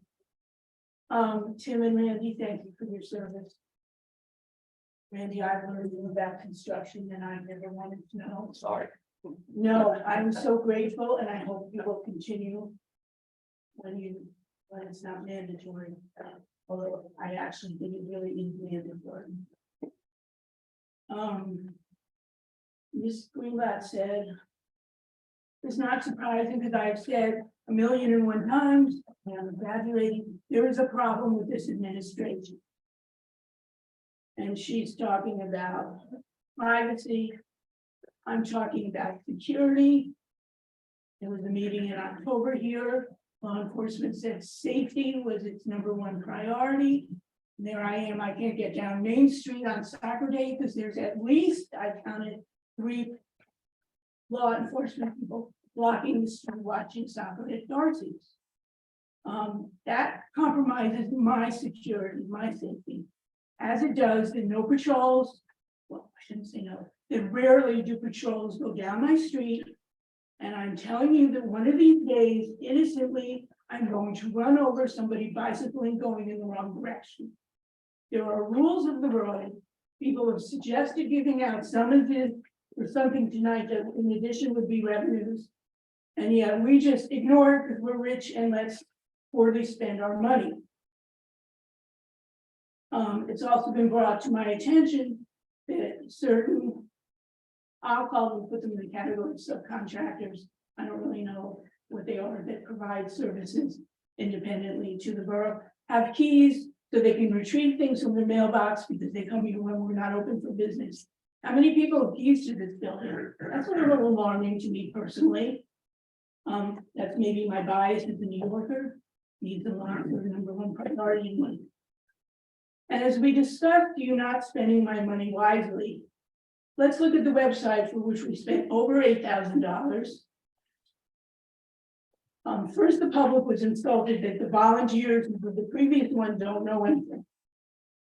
I'm a little thick-skinned, so I really don't care what you think of me. However, for over $8,000, we have, I don't know if it's done in-house or by what's claimed through professionals. We have an opening line that's incorrectly punctuated. Then our town, city, and zip code are not even there.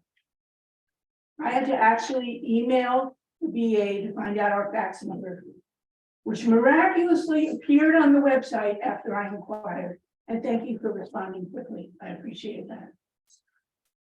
Amazing to me, basic information, and we pay people whether, I don't know what it is to get it right. Now we have the calendar. It defaults. I mean, we're supposed to have less clicks. I have more clicks. It defaults to the week. I don't want to see my week. I want to see my month. Then everything's a little blacked out. So now I'm clicking on things because I don't know what they are, but I have no desire to see.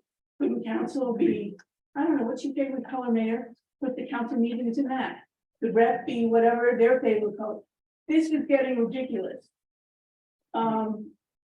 Things have been added on, the fonts don't match.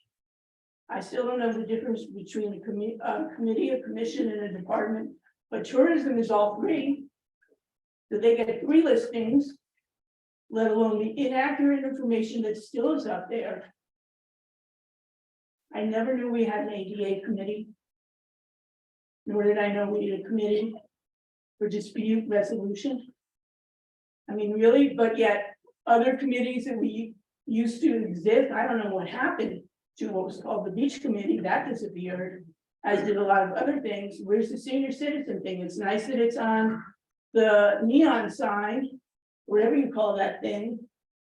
Can it be in 2 places, or we can't do 2 things? I'm not quite sure I get that. It does list 2 people in departments of communication. And yet I kind of remember maybe a year ago, we spent a lot of money on job descriptions, paying a professional. I've never once seen a job description, and I don't know anybody who's hired that has degrees in communications that is on our weekly or bi-weekly or monthly payroll. But there are 2 people listed for there as Department of Communications. One is also a tax collector. Can I just say one more thing? I don't understand how aftercare begins at 3, but the school gets out at 3:10. That's what we pay for. Thank you. Any other comments? If there's no other comments. Oh, there are. other comments. Good evening, Jane Denalble, Councilwoman-elect, 612 3rd Avenue.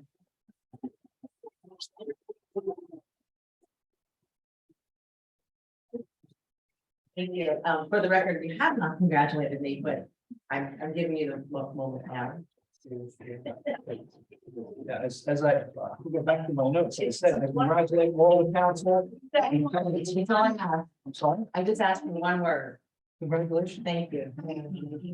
Another quick question, is the resolution 2022-273, is that gonna get voted on in the public after the executive session? Yes. Okay, thank you.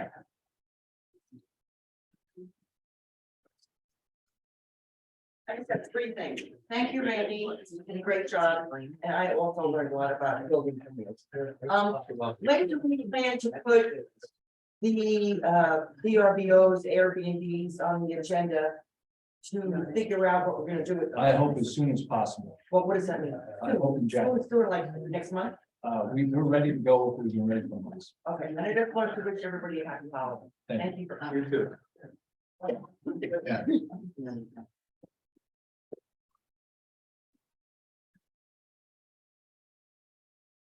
Virginia McGuire, 610 Brinley Ave. I'd like to put on record that the Coast Guard advised that the mayor asked to not have the employee's name printed. Therefore, we know it was the mayor who is the anonymous person. So could you start again? I didn't know what you said. I'd like to put on record that the Coast Guard advised that the mayor asked not to have the employee's name printed. Understood for protection. Therefore, we know the mayor is the anonymous person. Well, that's actually not true. I also would like to point out, after asking some attorneys, that the public censure that the mayor brought forward at a council meeting was just shaming, because censures are for personnel files, not to bring out publicly. And lastly, I'd like to mention that I haven't heard of a lawsuit. So I'd like to think that there's just a lot of shaming the mayor keeps trying, as the timeline with Councilman Gubitosi running for council and then winning, and then the recount is very fitting to the timeline. Thank you. Yeah, I could comment.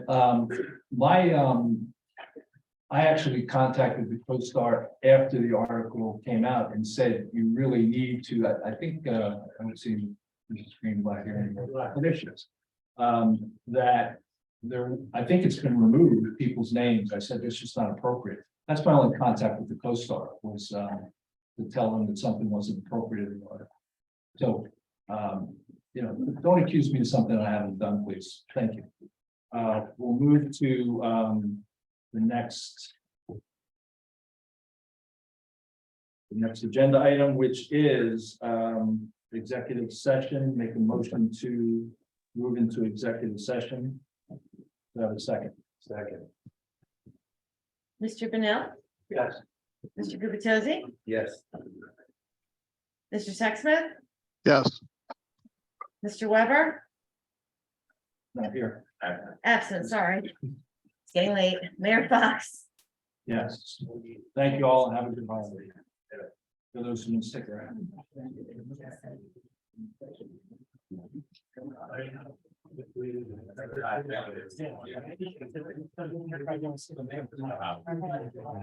Wow.